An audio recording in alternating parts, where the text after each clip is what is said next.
नज़र मारते हैं अज दियां खास खबरां ते। खन्ना च वापिया भयानक सड़की हादसा, 3 व्यक्तियों की हुई मौत। इलाके विच खड़ियां औरतां शरेआम शरीरिक संबंध बनाउण लई उकसा रहीआं हन नौजवानां नूं। गुरदासपुर विच चोरां ने एक घर नूं बनाया अपना निशाना, 20 तोले सोना ते 3000 दी नकदी लुट के होए फरार। पुरानी रंजिश नूं लैके 2 गुट आपस विच भिड़े, 3 लोकी होए जख्मी। पिंड उमरपुरा दे 37 साला नौजवान दी पानी दे तेज बहा कारण हुई मौत। 70 साला बजुर्ग कूड़ा चुक के करदी है अपने घर दा गुजारा। ਅਤੇ रमजान दे महीने नूं लैके मस्जिदां विच ਲੱਗੀਆਂ ਹਨ ਰੌਣਕਾਂ। ਹੁਣ ਖਬਰਾਂ ਵਿਸਥਾਰ ਨਾਲ। ਖੰਨਾ ਵਿਖੇ ਭਿਆਨਕ ਸੜਕੀ ਹਾਦਸੇ ਵਿੱਚ 3 ਵਿਅਕਤੀਆਂ ਦੀ ਮੌਤ ਹੋ ਗਈ। ਸਮਰਾਲਾ ਰੋਡ ਉੱਪਰ ਸਲੋਦੀ ਪਿੰਡ ਕੋਲ ਟਿੱਪਰ ਅਤੇ ਟਰੱਕ ਦੀ ਸਿੱਧੀ ਟੱਕਰ ਹੋਈ ਤੇ ਇਸ ਹਾਦਸੇ ਵਿੱਚ ਟਰੱਕ ਡਰਾਈਵਰ, ਕੰਡਕਟਰ ਅਤੇ ਇੱਕ ਰਾਹਗੀਰ ਬਜ਼ੁਰਗ ਦੀ ਮੌਤ ਹੋ ਗਈ। ਮਰਨ ਵਾਲਿਆਂ ਦੀ ਪਹਿਚਾਣ ਜਗਤਾਰ ਸਿੰਘ ਬਿੱਲਾ ਵਾਸੀ ਪਿੰਡ ਸਲਾਣਾ, ਹਰਿੰਦਰ ਯਾਦਵ ਵਾਸੀ ਬਿਹਾਰ ਅਤੇ ਸਤਨਾਮ ਸਿੰਘ ਵਾਸੀ ਲਲੋੜੀ ਵਜੋਂ ਹੋਈ ਹੈ। ਪੁਲਿਸ ਨੇ ਹਾਦਸੇ ਦੀ ਜਾਂਚ ਸ਼ੁਰੂ ਕਰ ਦਿੱਤੀ।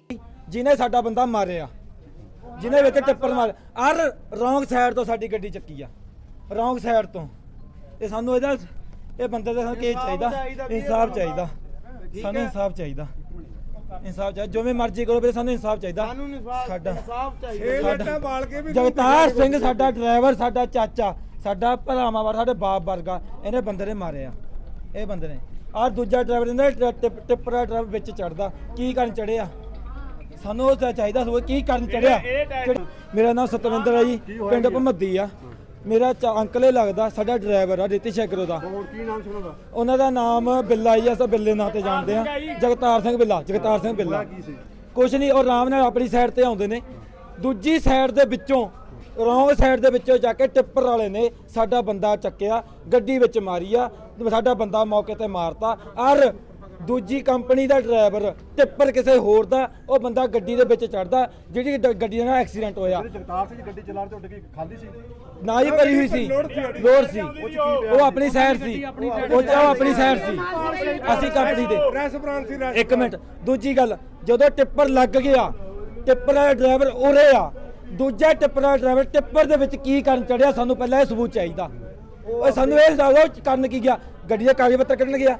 ਦੂਜੇ ਨੰਬਰ ਤੇ ਜਾਂ ਨਸ਼ਾ ਪਤਾ ਕੀਤਾ ਹੋਊਗਾ, ਜਿਹੜਾ ਬੰਦਾ ਮੌਕੇ ਤੇ ਹੀ ਪੁਲਿਸ ਨੂੰ ਫੜਾਇਆ। ਦੇਖੋ ਆਹ ਦੇਖੋ, ਆਹ ਦੇਖੋ, ਅਸੀਂ ਮੌਕੇ ਤੇ ਪੁਲਿਸ ਨੂੰ ਫੜਾਇਆ, ਬੰਦਾ ਗੱਡੀ ਦੇ ਵਿੱਚ ਚੜਿਆ ਸੀ।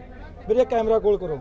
ਇਹ ਬੰਦੇ ਨੇ ਆਪਣਾ ਨਾਮ ਦੱਸਿਆ ਗੋਲਡੀ, ਇਹ ਗੱਡੀ ਦੇ ਵਿੱਚ ਚੜਿਆ, ਕੀ ਕਰਨ ਚੜਿਆ ਸੀ? ਇਹ ਕੀ ਕਰਨ ਚੜਿਆ? ਨਸ਼ੇ ਦੇ ਨਾਲ ਪੂਰਾ ਟਾਇਟ ਆ।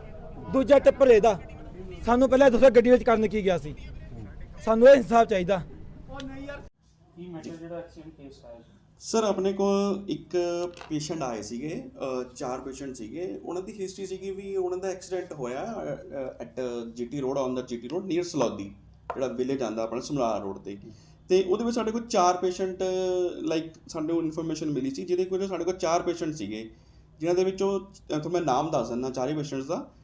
ਹਰਿੰਦਰ ਯਾਦਵ, ਜਸਬੀਰ ਸਿੰਘ, ਸਤਨਾਮ ਸਿੰਘ, ਜਗਤਾਰ ਸਿੰਘ। ਜਿਹਦੇ ਵਿੱਚੋਂ ਜਗਤਾਰ ਸਿੰਘ ਜਿਹੜਾ ਪੇਸ਼ੈਂਟ ਸੀਗਾ ਉਹ ਬਰੌਡ ਡੈਡ ਹੀ ਸੀਗਾ, ਕਿਉਂਕਿ ਸਾਡੇ ਕੋਲ ਜਦੋਂ ਲੈ ਕੇ ਆਈ ਐਂਬੂਲੈਂਸ ਤੇ ਬਰੌਡ ਡੈਡ ਸੀਗੇ ਤੇ ਅਸੀਂ ਉਹਨਾਂ ਨੂੰ ਡਿਕਲੇਅਰ ਕਰਕੇ ਬਰੌਡ ਡੈਡ ਅਸੀਂ ਮੋਰਚਰੀ ਸ਼ਿਫਟ ਕਰਤਾ ਆ। ਤੇ ਬਾਕੀ ਜਿਹੜਾ ਸਤਨਾਮ ਸਿੰਘ ਸੀਗਾ, ਉਹ ਉਹਨਾਂ ਦੀ ਕਾਫੀ ਜ਼ਿਆਦਾ ਚੈਸਟ ਵਿੱਚ ਬਲੰਟ ਟਰਾਮਾ ਸੀਗਾ, ਚੈਸਟ ਸੈਚੂਰੇਸ਼ਨ ਫਾਲ ਸੀਗੀ, ਹਾਰਟ ਰੇਟ ਫਾਲ ਸੀਗੀ, ਤੇ ਅਸੀਂ ਸਟੇਬਲ ਕਰਕੇ ਪੇਸ਼ੈਂਟ ਨੂੰ ਰੈਫਰ ਕਰਤਾ ਆ ਫॉर ਫਰਦਰ ਮੈਨੇਜਮੈਂਟ ਵਾਸਤੇ। 32 ਰੈਫਰ ਕਰਤਾ ਸੀਗਾ ਉਹ। ਠੀਕ ਹੈ ਜੀ। ਜਿਹੜਾ ਹਰਿੰਦਰ ਯਾਦਵ ਸੀਗਾ, ਉਹ ਸਾਡੇ ਕੋਲ ਉਹਦੀ ਵੀ ਕਾਫੀ ਇੰਜਰੀ ਸੀਗੀ, ਲਾਈਕ ਲੱਤ ਸੀਗੀ ਫ੍ਰੈਕਚਰ, ਕਾਫੀ ਸਿਰ ਤੇ ਸੀਗੀ, ਹੈਡ ਇੰਜਰੀ ਸੀਗੀ, ਤੇ ਦੋਨਾਂ ਲੈਗਸ ਤੇ ਇੰਜਰੀ ਸੀਗੀ। ਤੇ ਪੇਸ਼ੈਂਟ ਦੀ ਆਪਾਂ ਸੂਚਿੰਗ ਵਗੈਰਾ ਕਰੀ ਹੈ ਤੇ ਸਾਰਾ ਸਟੇਬਲ ਕਰਿਆ ਪੇਸ਼ੈਂਟ ਨੂੰ। ਫਿਰ ਆਪਾਂ ਉਹਨੂੰ ਚੈਸਟ ਸੀਟੀ ਤੇ ਹੈਡ ਕਰਾਉਣ ਵਾਸਤੇ ਭੇਜਿਆ ਸੀਗਾ, ਤੇ ਉਸ ਤੋਂ ਬਾਅਦ ਉਹ ਪੇਸ਼ੈਂਟ ਉੱਥੇ ਕਲੈਪਸ ਹੋ ਗਿਆ ਸੀਗਾ। ਤੇ ਉਹ ਪੇਸ਼ੈਂਟ ਨੂੰ ਜਦੋਂ ਆਪਾਂ ਵਾਪਸ ਲੈ ਕੇ ਆਏ ਤੇ ਐਮਰਜੈਂਸੀ ਦੇ ਵਿੱਚ ਤੁਹਾਨੂੰ ਦੇਖਿਆ ਤਾਂ ਉਹਨੂੰ ਅਸੀਂ ਰਿਵਾਈਵ ਕਰਨ ਦੀ ਕੋਸ਼ਿਸ਼ ਕੀਤੀ, ਬਟ ਉਹ ਪੇਸ਼ੈਂਟ ਕਾਫੀ ਸਿਕ ਸੀਗਾ ਤੇ ਉਹ ਇੰਜਰੀਆਂ ਕਰਕੇ ਉਹਨੂੰ ਪੇਸ਼ੈਂਟ ਰਿਵਾਈਵ ਹੋ ਨਹੀਂ ਸਕਿਆ ਤੇ ਉਹ ਇੱਥੇ ਡੈਥ ਹੋ ਗਈ ਉਹਦੀ ਪੇਸ਼ੈਂਟ ਦੀ। ਤੇ ਆਪਣੇ ਕੋਲ ਇੱਕ ਪੇਸ਼ੈਂਟ ਰਹਿ ਗਿਆ ਜਸਬੀਰ ਸਿੰਘ, ਜਿਹੜੇ ਡਰਾਈਵਰ ਦੱਸੇ ਜਾ ਰਹੇ ਨੇ ਟਿੱਪਰ ਦੇ ਜਾਂ ਦੂਸਰੀ ਗੱਡੀ ਦੇ। ਤੇ ਉਹ ਪੇਸ਼ੈਂਟ ਜਿਹੜਾ ਹੈਗਾ ਉਹ ਆਪਾਂ ਰੱਖਿਆ ਹੋਇਆ, ਉਹ ਪੇਸ਼ੈਂਟ ਦਾ ਸੀਟੀ ਹੈਡ ਤੇ ਚੈਸਟ ਕਰਵਾ ਲਿਆ, ਉਹ ਦੈਟ ਇਜ਼ ਵੈਰੀ ਨੋਰਮਲ, ਉਹਦੇ ਵਿੱਚ ਕੋਈ ਇੰਜਰੀ ਨਹੀਂ ਆਈ ਹਾਲੇ ਤੱਕ। ਬਾਕੀ ਉਹਦੀ ਪਰਮਾਨੈਂਟ ਰਿਪੋਰਟਿੰਗ ਵਾਲੇ ਰੈਡੀਓਲੋਜਿਸਟ ਕੋਲੋਂ ਹੋਣੀ ਆ ਤੇ ਉਹਦੇ ਬਾਅਦ ਆਪਾਂ ਉਹਨੂੰ ਦੇਖ ਲਾਂਗੇ ਵੀ ਕੀ ਹੈ। ਵੈਸੇ ਉਹਦੇ ਲੱਤ ਦੇ ਵਿੱਚ ਥੋੜੀ ਜਿਹੀ ਪੇਨ ਦੱਸ ਰਿਹਾ, ਜਿਹਦੇ ਕਰਕੇ ਆਪਾਂ ਉਹਨੂੰ ਐਡਮਿਟ ਕਰ ਲਿਆ ਤੇ ਫਰਦਰ ਉਹਦੀ ਮੈਨੇਜਮੈਂਟ ਵਾਸਤੇ ਉਹਨੂੰ ਸ਼ਿਫਟ ਕਰਤਾ ਟਰਾਮਾ ਵਾਰਡ 'ਚ। ਕਸਬਾ ਖਡੂਰ ਸਾਹਿਬ ਵਿਖੇ ਮਨਰੇਗਾ ਮਜ਼ਦੂਰਾਂ ਵੱਲੋਂ BDPO ਦਫ਼ਤਰ ਖਡੂਰ ਸਾਹਿਬ ਨਾਅਰੇਬਾਜ਼ੀ ਕੀਤੀ ਗਈ, ਜਿੱਥੇ ਇੱਕ ਪਾਸੇ ਸਰਕਾਰਾਂ ਵੱਡੇ ਦਾਅਵੇ ਕਰਦੀਆਂ ਨਜ਼ਰ ਆਉਂਦੀਆਂ ਹਨ, ਦੂਜੇ ਪਾਸੇ ਦੇਖਿਆ ਜਾਵੇ ਤਾਂ ਗਰਾਊਂਡ ਜ਼ੀਰੋ ਤੋਂ ਖਬਰਾਂ ਸਾਹਮਣੇ ਆਉਂਦੀਆਂ ਹਨ। ਇਸੇ ਤਰ੍ਹਾਂ ਦਾ ਮਾਮਲਾ ਪਿੰਡ ਖਡੂਰ ਸਾਹਿਬ ਦੇਖਣ ਨੂੰ ਮਿਲਿਆ, ਜਿੱਥੇ ਕਿ ਪਿੰਡ ਘਸੀਟਪੁਰ ਤੋਂ ਮਾਮਲਾ ਸਾਹਮਣੇ ਆਇਆ। ਪੱਤਰਕਾਰਾਂ ਨਾਲ ਗੱਲਬਾਤ ਕਰਦੇ ਹੋਏ ਇਨਕਲਾਬ ਸਿੰਘ ਪੰਚਾਇਤ ਮੈਂਬਰ ਘਸੀਟਪੁਰ ਨੇ ਦੱਸਿਆ ਕਿ ਸਾਡੇ ਪਿੰਡ ਦੇ ਮਨਰੇਗਾ ਮਜ਼ਦੂਰਾਂ ਤੋਂ ਕੰਮ ਕਰਵਾ ਕੇ 3-4 ਮਹੀਨੇ ਤੋਂ ਪੈਸੇ ਨਾ ਦੇਣ ਕਰਕੇ ਉਹਨਾਂ ਨੂੰ BDO ਦਫ਼ਤਰ ਖਡੂਰ ਸਾਹਿਬ ਵਿਖੇ ਖੱਜਲ ਖੁਆਰੀ ਦਾ ਸਾਹਮਣਾ ਕਰਨਾ ਪੈ ਰਿਹਾ ਹੈ। ਉਹਨਾਂ ਕਿਹਾ ਕਿ ਸਾਡੇ ਗਰੀਬਾਂ ਦੇ ਮਿਹਨਤ ਦੇ ਪੈਸੇ ਤੁਰੰਤ ਵਾਪਸ ਦਏ ਜਾਣ। ਇਹ ਮਸਲਾ ਇਹ ਹੈ ਜੀ, ਇਹ ਸਾਡੇ ਘਸੀਟਪੁਰ ਪਿੰਡ ਦੀ ਲੇਬਰ ਆ, ਮਨਰੇਗਾ 'ਚ ਲੱਗੀ ਰਹੀ ਤੇ ਸਾਨੂੰ ਸਰਪੰਚ ਦੇ ਕਹਿਣ ਤੇ ਅਸੀਂ ਕੰਮ ਨਾਲ ਕਰਾਉਂਦੇ ਰਹੇ ਹਾਂ। ਹੁਣ ਇਹਨਾਂ ਬੀਬੀਆਂ ਨੂੰ 3-3 ਮਹੀਨੇ ਹੋ ਗਏ, 3.5 ਮਹੀਨੇ ਹੋ ਗਏ, ਕਿਸੇ ਦੇ ਅਕਾਊਂਟ 'ਚ ਕੋਈ ਪੈਸਾ ਨਹੀਂ ਆਇਆ, ਕਿਸੇ ਦੇ ਕੋਈ 800-900 ਆ ਗਿਆ ਹੋਊਗਾ। ਉਹ ਵੀ ਇੰਨੀਆਂ ਬੀਬੀਆਂ ਜੋ ਇੱਕ ਅੱਧੀ ਦੇ ਕਿਤੇ ਆ ਗਏ ਹੋਣਗੇ। ਇਹਨਾਂ ਕੋ ਆਈਦਾ ਇਹ ਬੈਂਕ 'ਚ ਭੇਜ ਦਿੰਦੇ, ਬੈਂਕ 'ਚ ਉਹ ਜਲੀਲ ਹੋ ਗਏ, ਮੁੜ ਕੇ ਸਾਨੂੰ ਆਣ ਕੇ ਜਲੀਲ ਕਰਦੀਆਂ। ਸਰਪੰਚ ਕੋ ਅਸੀਂ ਜਾਂਦੇ, ਸਰਪੰਚ ਨਹੀਂ ਸਾਡੀ ਗੱਲ ਸੁਣਦਾ। BDO ਸਾਹਿਬ ਕੋਨੇ ਸਾਨੂੰ ਘੰਟਾ ਹੋ ਗਿਆ ਇੱਥੇ ਆਇਆ ਨੂੰ, BDO ਸਾਹਿਬ ਬਾਹਰ ਨਹੀਂ ਆਏ। ਜਿਸ ਤਰ੍ਹਾਂ ਤੁਹਾਡੇ ਕਹਿਣ ਮੁਤਾਬਿਕ ਕਿ ਇਹਨਾਂ ਦੇ ਖਾਤੇ 'ਚ ਪੈਸੇ ਨਹੀਂ ਆਏ, ਪਰ ਸਰਕਾਰ ਵੱਲੋਂ ਇਹ ਗੱਲ ਕਹੀ ਜਾ ਰਹੀ ਆ ਕਿ ਸਗੋਂ ਨਰੇਗਾ ਦੇ ਪੈਸੇ ਕਰਮਚਾਰੀਆਂ ਦੇ ਵਧਾਏ ਗਏ ਆ। ਵਧਾਏ ਦਾ ਤੇ ਨਾਂ ਹੀ ਨਹੀਂ ਵੀਰੇ, ਪੁਰਾਣੇ ਹੀ ਆ ਜਾਣ। ਵਿਚਾਰੀਆਂ ਨੇ ਮਟਰ ਛੱਡੇ ਆਪਣੇ ਸਿਆਲਾਂ ਦੇ ਵਿੱਚ, ਨਿੱਕੇ ਨਿਆਣੇ ਨਾਲ ਧੁੰਦਾਂ 'ਚ ਰਲਾਏ ਆ ਤੇ ਉਹਨਾਂ ਦੇ ਨਹੀਂ ਪੈਸੇ ਵਧਾਉਣ ਦੀ ਤੇ ਗੱਲ ਬੜੀ ਦੂਰ ਦੀ। ਉਹ ਬਕਾਇਆ ਨਹੀਂ ਇਹਨਾਂ ਦਾ ਆਇਆ। ਆ ਕਾਪੀ ਮੇਰੇ ਕੋਲ ਆ, ਚੈੱਕ ਕਰ ਸਕਦੇ ਤੁਸੀਂ ਕਾਪੀਆਂ। ਅੰਦਰੋਂ ਆਂਦੇ ਪੈ ਗਏ ਆ, ਬੈਂਕ ਵਾਲੇ ਉਹਨਾਂ ਨੂੰ ਜਲੀਲ ਕਰ ਦਾ ਕੰਮ ਕੀਤਾ ਆ, 3 ਮਹੀਨੇ ਹੋ ਗਏ ਕੀਤੇ ਨੂੰ ਤੇ ਸਾਡਾ ਪੈਸਾ ਨਹੀਂ ਕੋਈ ਵੀ ਆਇਆ। ਜੇ ਸੈਕਟਰੀ ਸਾਹਿਬ ਵੱਲ ਜਾਂਦੇ ਉਦੋਂ ਸਾਡੇ ਤੇ ਗੇੜੇ ਮਾਰਦੇ ਕਿ ਤੁਹਾਨੂੰ ਕੋਈ ਮੁਸ਼ਕਲ ਤਾਂ ਨਹੀਂ ਆ। 40 ਦਿਨ ਸੀ ਸੜਕ ਦੇ ਉੱਤੇ ਕੰਮ ਕੀਤਾ, ਛੋਟੇ ਬੱਚੇ ਛੱਡ ਕੇ। ਤੇ ਅੱਜ ਜੇ ਖਾਤੇ ਚੈੱਕ ਕਰਵਾਉਣ ਜਾਂਦੇ, ਬੈਂਕ ਵਾਲੇ ਸਾਡੀ ਬੇਇੱਜ਼ਤੀ ਕਰਦੇ। ਵੇਖੋ ਗਰੀਬ ਬੰਦੇ ਦੀ ਕੋਈ ਕਾਪੀ ਨਹੀਂ ਚੈੱਕ ਕਰਦਾ। ਤੇ ਹੁਣ ਜੇ ਇਹ ਤੋਂ ਵੀ ਵੱਧ ਜੇ ਅੱਜ ਅਸੀਂ ਕੁਛ ਨਾ ਕੁਛ ਲੈ ਕੇ ਜਾਵਾਂਗੇ ਇੱਥੇ। ਅਸੀਂ ਜੀ DC ਸਾਹਿਬ ਦੇ ਹੁਕਮਾਂ ਤੇ DC ਸਾਹਿਬ ਨੇ ਆਖਿਆ ਵੀ ਆੜੀ ਸੜਕਾਂ ਦੀ ਲਾਗੇ ਬਰਮ ਬੰਨਣੀ ਆ। ਬਰਮ ਦੇ ਕਰਕੇ ਜੋ ਜਿਹੜੀ ਨਰੇਗਾ ਸੀ, ਨਰੇਗਾ ਦੇ ਵਿੱਚ ਕੋਈ 40 ਤੋਂ 45 ਜਿਹੜੇ ਸਾਰੇ ਵਰਕਰ ਲੱਗੇ ਉੱਥੇ, ਜਿਨ੍ਹਾਂ ਨੂੰ 3 ਮਹੀਨੇ ਤੋਂ ਡੀਕਦੇ ਆ, ਅੱਜ ਤੱਕ ਇਹਨਾਂ ਦੇ ਜਿਹੜੇ ਖਾਤੇ ਆ ਉਹ ਬਿਲਕੁਲ ਖਾਲੀ ਆਉਂਦੇ ਆ। ਜੇ ਸੈਕਟਰੀ ਸਾਹਿਬ ਨੂੰ ਆਖੀ ਜਾਂਦਾ, ਸੈਕਟਰੀ ਸਾਹਿਬ ਆਪਣੇ ਸਿਰ ਤੋਂ ਭਾਂਡਾ ਭੰਨ ਕੇ ਇਹ ਸਰਕਾਰਾਂ ਦਾ ਕਸੂਰ ਆ। ਜੇ ਸਰਕਾਰਾਂ ਦੇ ਕੋਲੇ ਬਜਟ ਹੀ ਨਹੀਂ ਸੀ ਤੇ ਇਹਨਾਂ ਨੂੰ ਸੜਕਾਂ ਦੀ ਬਰਮ ਬੰਨਣ ਦੀ ਕੀ ਲੋੜ ਸੀ। ਇਸ ਵੇਲੇ ਗਰੀਬ ਜਨਤਾ ਨੇ ਆਪਣੀ 3 ਮਹੀਨਿਆਂ ਦੀ ਮਟਰ ਦਾ ਕੰਮ ਛੱਡ ਕੇ, ਖੇਤਾਂ ਦੇ ਵਿੱਚ ਮਟਰ ਟੁੱਟਦੇ ਸੀ, ਹੋਰ ਕੰਮ ਚੱਲਦਾ ਸੀ, ਸਾਡੇ ਲਾਗੇ ਬਾਗ ਆ, ਬਾਗ ਦੇ ਵਿੱਚ ਕੰਮ ਚੱਲਦੇ ਸੀ, ਉਹ ਕੰਮ ਛੱਡਣ ਦੇ ਬਾਵਜੂਦ ਵੀ ਇੰਨੀ ਲੇਬਰ ਦਾ ਜਿਹੜਾ ਕੋਈ ਪੈਸਾ ਉਹ ਨਹੀਂ ਪੈ ਸਕਿਆ। ਅਸੀਂ ਇਹ ਵੇਲੇ BDO ਸਾਹਿਬ ਦਫ਼ਤਰ ਦੇ ਗਾੜੀ ਕੋਈ 1.5 ਘੰਟਾ ਹੋ ਗਿਆ, BDO ਸਾਹਿਬ ਦੇ ਕੰਨ ਤੇ ਜੂੰ ਨਹੀਂ ਸਰਕੀ ਵੀ ਆਣ ਕੇ ਇੰਨੇ ਬੰਦੇ ਬਾਹਰ ਬੈਠੇ ਆ ਕਿ ਮੈਂ ਇਹਨਾਂ ਜਾਣ ਕੇ ਬਾਤ ਪੁੱਛਾਂ। ਤੇ ਪਿੰਡਾਂ ਦੇ ਵਿੱਚ ਖਾਤਿਆਂ ਦੀ ਅਸੀਂ ਕਿੱਥੋਂ ਡੀਕ ਕਰਾਂਗੇ ਵੀ ਇਹਨਾਂ ਦੇ ਵਿੱਚ ਪੈਸਾ ਪੈ ਜਾਊਗਾ। ਸਾਨੂੰ ਨਾ BDO ਸਾਹਿਬ ਤੇ ਕੋਈ ਆਸ ਆ, ਨਾ DC ਤੇ ਕੋਈ ਆਸ ਆ, ਤੇ ਨਾ ਸਰਕਾਰ ਤੇ ਕੋਈ ਆਸ ਆ। ਸਵੇਰ ਤੋਂ ਹੀ ਸੋਸ਼ਲ ਮੀਡੀਆ ਤੇ ਕੁਝ ਨੈਸ਼ਨਲ ਚੈਨਲਾਂ ਦੇ ਉੱਪਰ ਖਬਰ ਸਾਹਮਣੇ ਆਈ ਕਿ ਅੰਮ੍ਰਿਤਪਾਲ ਸਿੰਘ ਸ਼੍ਰੀ ਦਰਬਾਰ ਸਾਹਿਬ ਸ਼੍ਰੀ ਅਕਾਲ ਤਖਤ ਤੋਂ ਆ ਕੇ ਆਤਮ ਸਮਰਪਣ ਕਰੇਗਾ। ਵੱਡੀ ਗਿਣਤੀ ਵਿੱਚ ਪੁਲਿਸ ਫੋਰਸ ਵੀ ਸ਼੍ਰੀ ਦਰਬਾਰ ਸਾਹਿਬ ਵੱਲ ਜਾਂਦੇ ਰਾਸਤੇ ਵਿੱਚ ਲਗਾ ਦਿੱਤੀ ਗਈ ਤੇ 2 ਪਹੀਆਂ ਤੇ 4 ਪਹੀਆਂ ਵਾਹਨਾਂ ਉੱਪਰ ਵੀ ਰੋਕ ਲਗਾਈ ਜਾ ਰਹੀ ਹੈ, ਜਿਸ ਦੇ ਚਲਦੇ ਅੰਮ੍ਰਿਤਸਰ ਦੇ DCP law and order Parminder Singh ਪੰਡਾਲ ਨਾਲ ਗੱਲਬਾਤ ਕੀਤੀ। ਉਹਨਾਂ ਕਿਹਾ ਕਿ ਅਗਰ ਅੰਮ੍ਰਿਤਪਾਲ ਸਿੰਘ ਦਾ ਖੁਦ ਦਾ ਆਤਮ ਸਮਰਪਣ ਸ਼੍ਰੀ ਅਕਾਲ ਤਖਤ ਸਾਹਿਬ ਤੇ ਆ ਕੇ ਕਰਨਾ ਚਾਹੁੰਦਾ ਹੈ ਤੇ ਪੁਲਿਸ ਪ੍ਰਸ਼ਾਸਨ ਵੱਲੋਂ ਇਸ ਦੇ ਪੁਖਤਾ ਪ੍ਰਬੰਧ ਕੀਤੇ ਗਏ ਹਨ। ਨਹੀਂ, ਮੈਨੂੰ ਤੁਹਾਡੇ ਜਰੀਏ ਪਤਾ ਲੱਗਾ ਵੀ ਅੰਮ੍ਰਿਤਪਾਲ ਆ ਰਿਹਾ। ਬਾਕੀ ਅਸੀਂ ਆਲਰੇਡੀ ਜਿਹੜਾ ਇੱਥੇ ਵਰਕ ਕਰ ਰਹੇ ਹਾਂ ਤੇ ਸਾਡਾ ਆਲੇ ਦੁਆਲੇ ਸਾਰਾ ਜਿਹੜਾ ਟ੍ਰੈਫਿਕ ਸੰਬੰਧੀ ਕੰਮ ਚੱਲ ਰਿਹਾ, ਉਹਦੇ ਸੰਬੰਧ 'ਚ ਅਸੀਂ ਲੱਗੇ ਹੋਏ ਹਾਂ ਔਰ ਇੱਥੇ ਵੀ ਸਾਡੀ ਡਿਊਟੀ ਲੱਗੀ ਆ।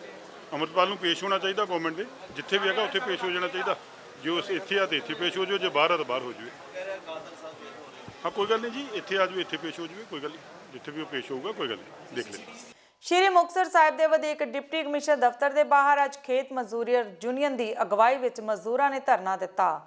ਇਸ ਮੌਕੇ ਤੇ ਵੱਡੀ ਗਿਣਤੀ ਵਿੱਚ ਮਜ਼ਦੂਰ ਹਾਜ਼ਰ ਹੋਏ। ਪਹਿਲਾਂ ਵਾਲੀਆਂ ਸਰਕਾਰਾਂ ਵਾਂਗ ਸਿਆਸੀ ਦਖਲਅੰਦਾਜ਼ੀ ਹੋ ਰਹੀ ਹੈ, ਜਿਸ ਕਾਰਨ ਵੱਡੀ ਸਮੱਸਿਆ ਆ ਰਹੀ ਤੇ ਮਜ਼ਦੂਰਾਂ ਦੇ ਹੱਕ ਮਾਰੇ ਜਾ ਰਹੇ ਹਨ। ਜੇਕਰ ਇਹ ਦਖਲਅੰਦਾਜ਼ੀ ਬੰਦ ਨਾ ਹੋਈ ਤਾਂ ਸੰਘਰਸ਼ ਨੂੰ ਹੋਰ ਤੇਜ਼ ਕਰ ਦਿੱਤਾ ਜਾਵੇਗਾ। ਮਸਲਾ ਸਾਡਾ ਇਹ ਆ ਵੀ ਜਿਹੜੇ ਪਿੰਡਾਂ ਦੇ ਵਿੱਚ ਆਵਾਸ ਯੋਜਨਾ ਤਹਿਤ ਆ ਮੇਰੇ ਹੱਥ ਦੇ ਵਿੱਚ ਲੈਟਰ ਫੜੇ ਹੋਏ ਆ, ਇਹ ਲੈਟਰ ਮਜ਼ਦੂਰਾਂ ਨੂੰ ਉਸ ਲਿਸਟ ਮੁਤਾਬਕ ਦਿੱਤੇ ਆ, ਸਰਵੇ ਮੁਤਾਬਕ ਦਿੱਤੇ ਆ।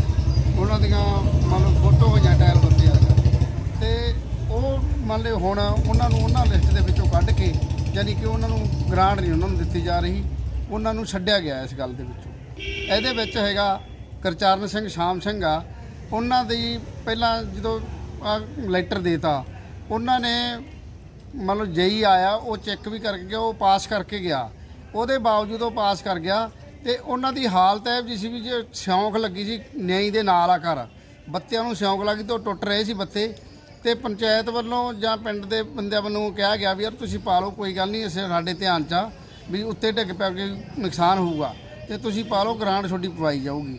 ਪਰ ਹੁਣ ਜਦੋਂ ਉਹਦੀ ਇਨਕੁਆਇਰੀ ਕਰਕੇ ਜਾਂਦੇ, ਉਹ ਕਹਿੰਦੇ ਵੀ ਤੁਹਾਡਾ ਤਾਂ ਲੈਂਟਰ ਪਾਇਆ ਹੋਇਆ ਹੈ, ਇਸ ਕਰਕੇ ਉਹਨੂੰ ਛੱਡਿਆ ਜਾ ਰਿਹਾ।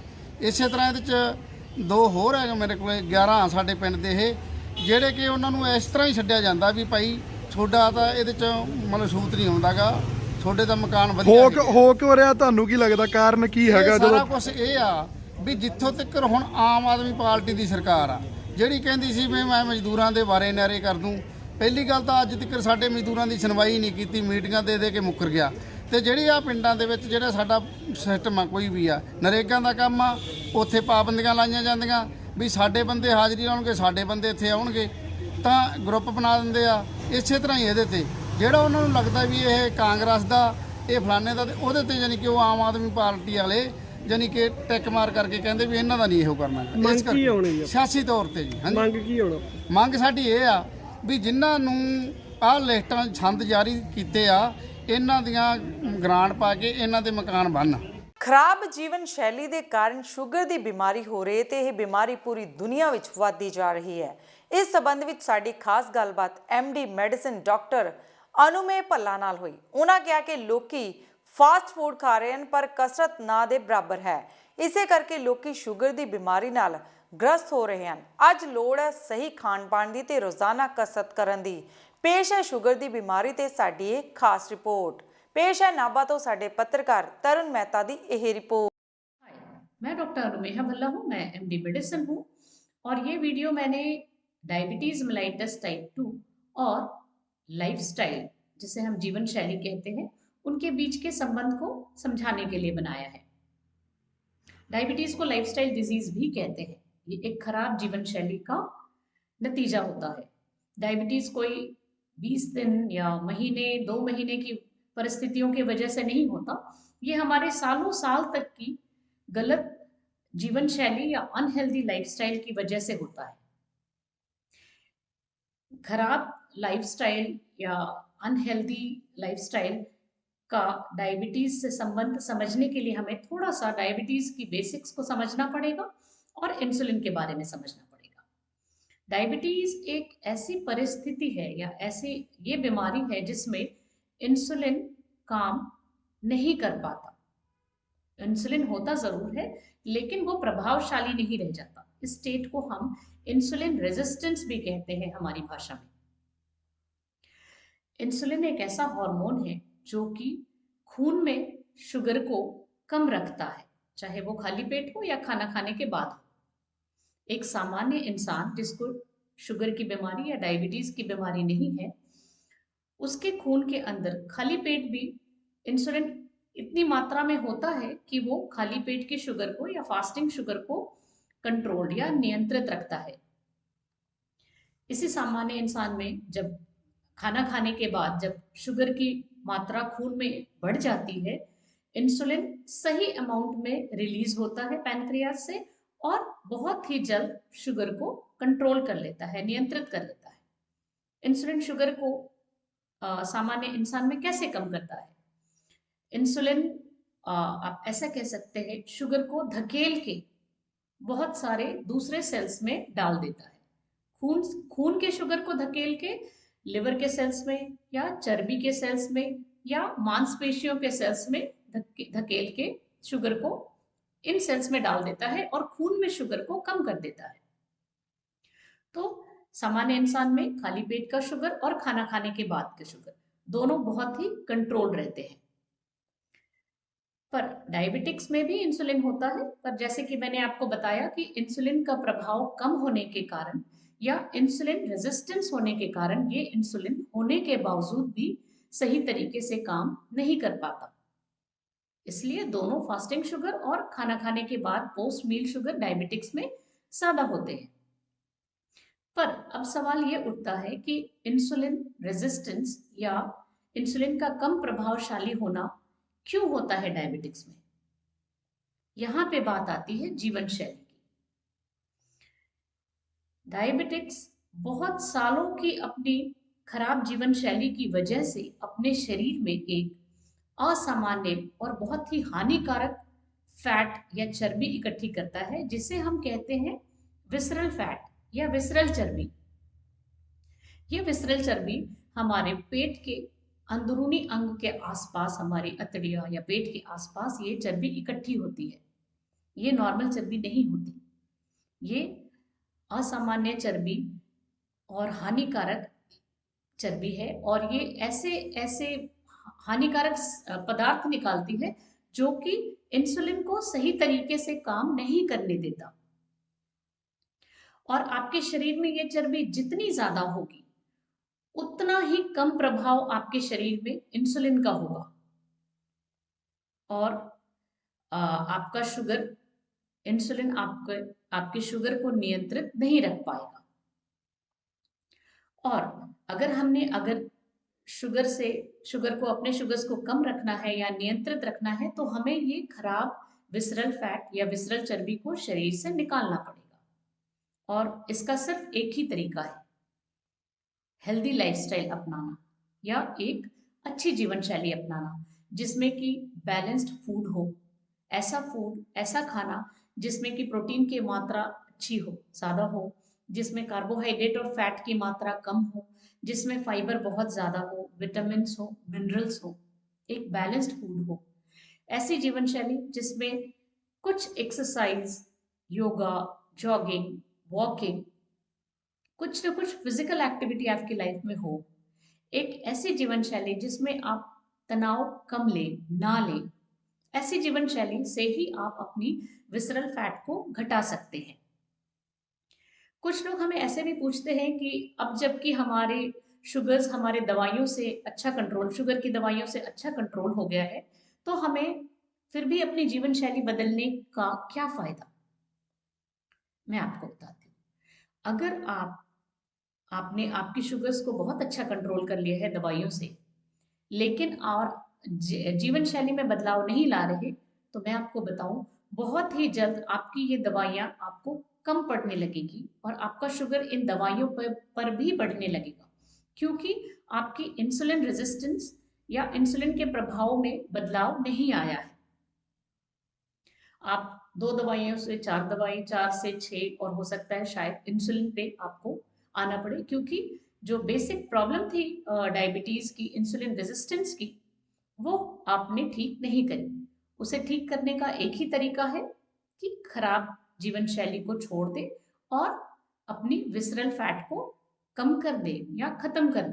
ਪੰਜਾਬ ਨੂੰ ਭਾਵੇਂ ਖੇਤੀ ਪ੍ਰਧਾਨ ਸੂਬਾ ਮੰਨਿਆ ਜਾਂਦਾ ਹੈ, ਪਰੰਤੂ ਅੱਜ ਦੇ ਸਮੇਂ ਵਿੱਚ ਕਿਸਾਨਾਂ ਲਈ ਖੇਤੀ ਦਾ ਧੰਦਾ ਘਾਟੇ ਦਾ ਸੌਦਾ ਬਣਦਾ ਜਾ ਰਿਹਾ ਹੈ, ਜਿਸ ਦਾ ਕਾਰਨ ਕੁਝ ਫਸਲਾਂ ਤੇ MSP ਦਾ ਹੋਣਾ, ਪਾਣੀ ਦਾ ਸਤਰ ਡੂੰਘਾ ਚਲੇ ਜਾਣਾ, ਖੇਤੀ ਸੰਦ ਮਹਿੰਗੇ ਹੋਣਾ ਦੱਸਿਆ ਜਾ ਰਿਹਾ। ਉੱਥੇ ਨੌਜਵਾਨ ਪੀੜ੍ਹੀ ਨੇ ਖੇਤੀ ਕਰਨ ਤੋਂ ਪਾਸਾ ਵੱਟ ਲਿਆ ਤੇ ਕੈਨੇਡਾ, ਅਮਰੀਕਾ ਵਰਗੇ ਦੇਸ਼ਾਂ ਵੱਲ ਜਾਣ ਨੂੰ ਤਰਜੀਹ ਦੇਣ ਲੱਗ ਪਏ ਹਨ।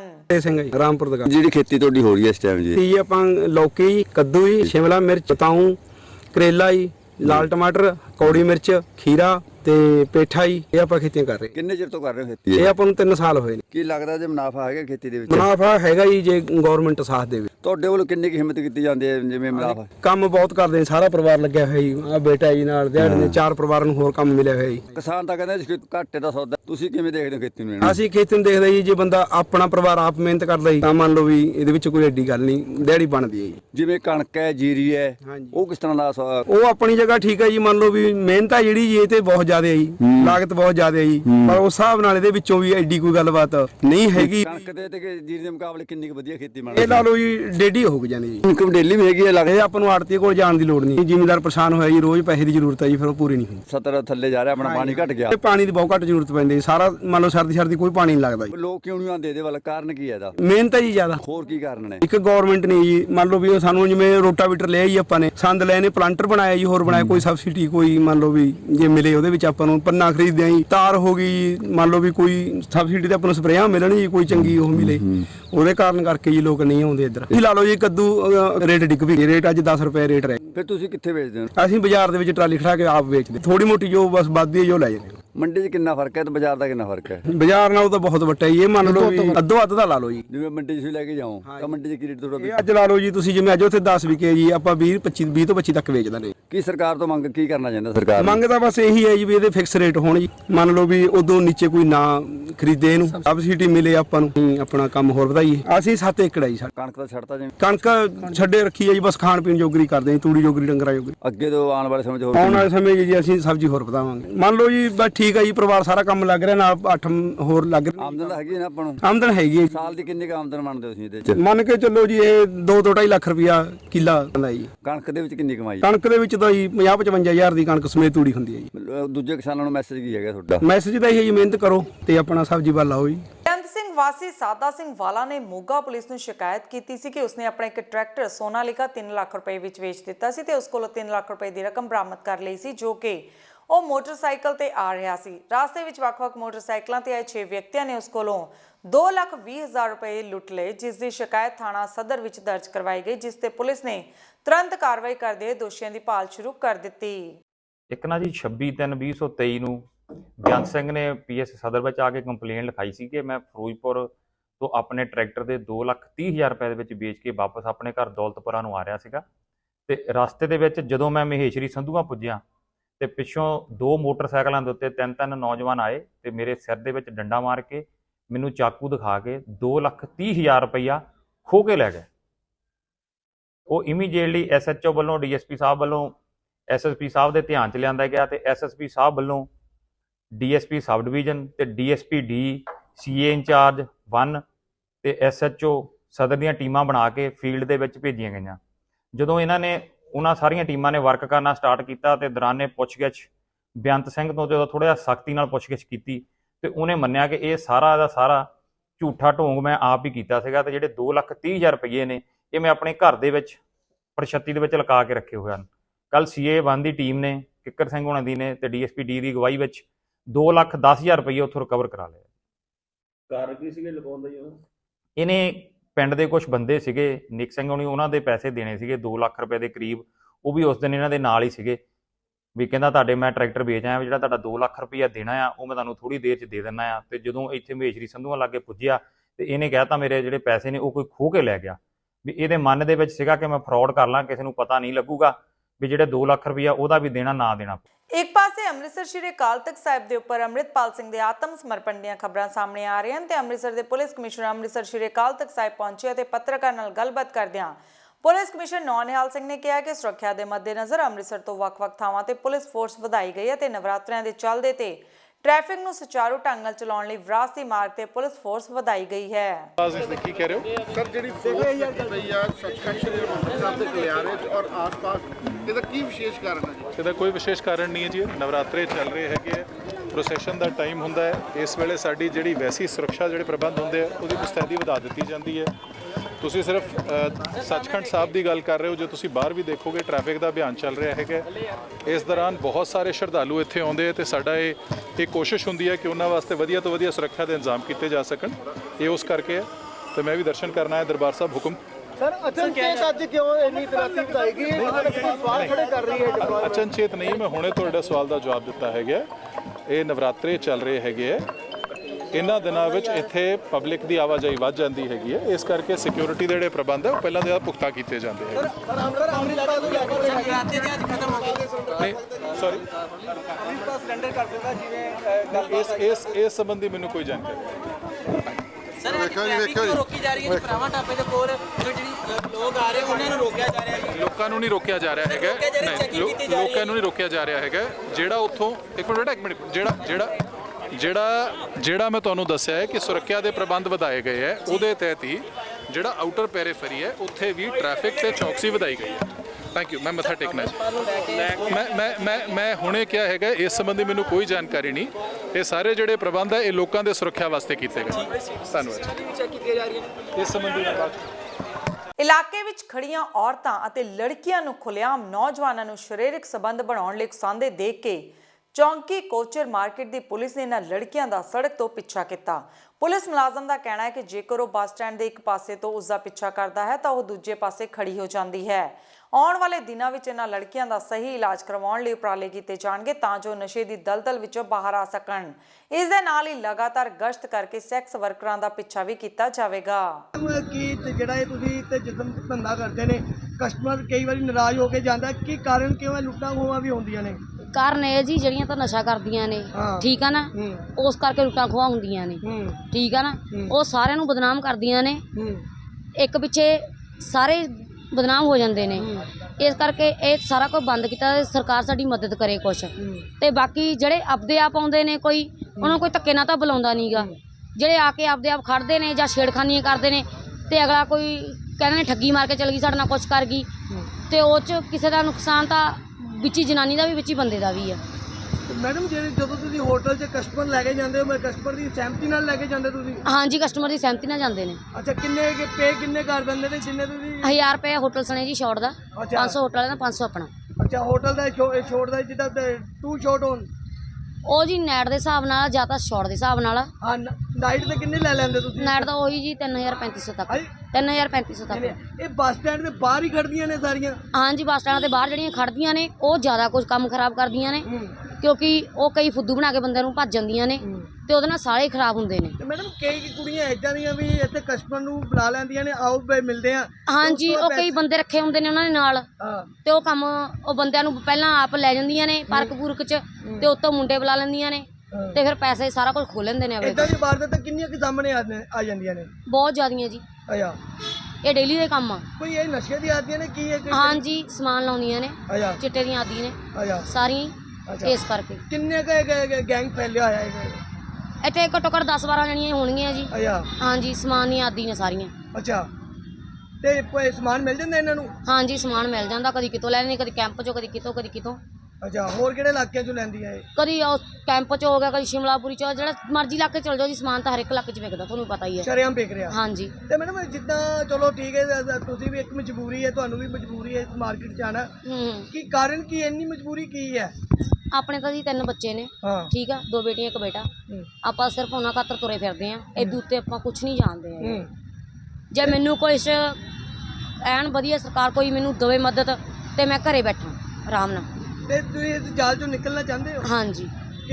ਜੇ ਇਸ ਜਾਲ 'ਚੋਂ ਨਿਕਲਣਾ ਚਾਹੁੰਦੇ ਸਰਕਾਰ ਨੂੰ ਅਪੀਲ ਕਰਦੇ ਹੋ ਕੋਈ? ਹਾਂਜੀ, ਕਰਦੀ ਹਾਂ ਜੀ। ਮੈਨੂੰ ਕੋਈ ਮਦਦ ਦੇਣ ਸਰਕਾਰ ਤੇ ਮੈਂ ਇਸ ਝੰਜਟ 'ਚੋਂ ਨਿਕਲਾਂ। ਕਿੰਨੇ ਸਾਲਾਂ ਤੋਂ ਇਸ ਕੰਮ ਦੇ ਵਿੱਚ ਪਈ ਹੋਈ ਹੈ ਜੀ? ਮੈਨੂੰ 3 ਸਾਲ ਹੋ ਚੁੱਕੇ। ਹੈ 3 ਸਾਲ? 3 ਸਾਲ ਇਸ ਕੰਮ 'ਚ ਪਈ ਹੈ? ਹਾਂਜੀ। ਕਿੰਨੇ ਕਸਟਮਰ ਰੋਜ਼ ਮਿਲ ਲੈਂਦੇ?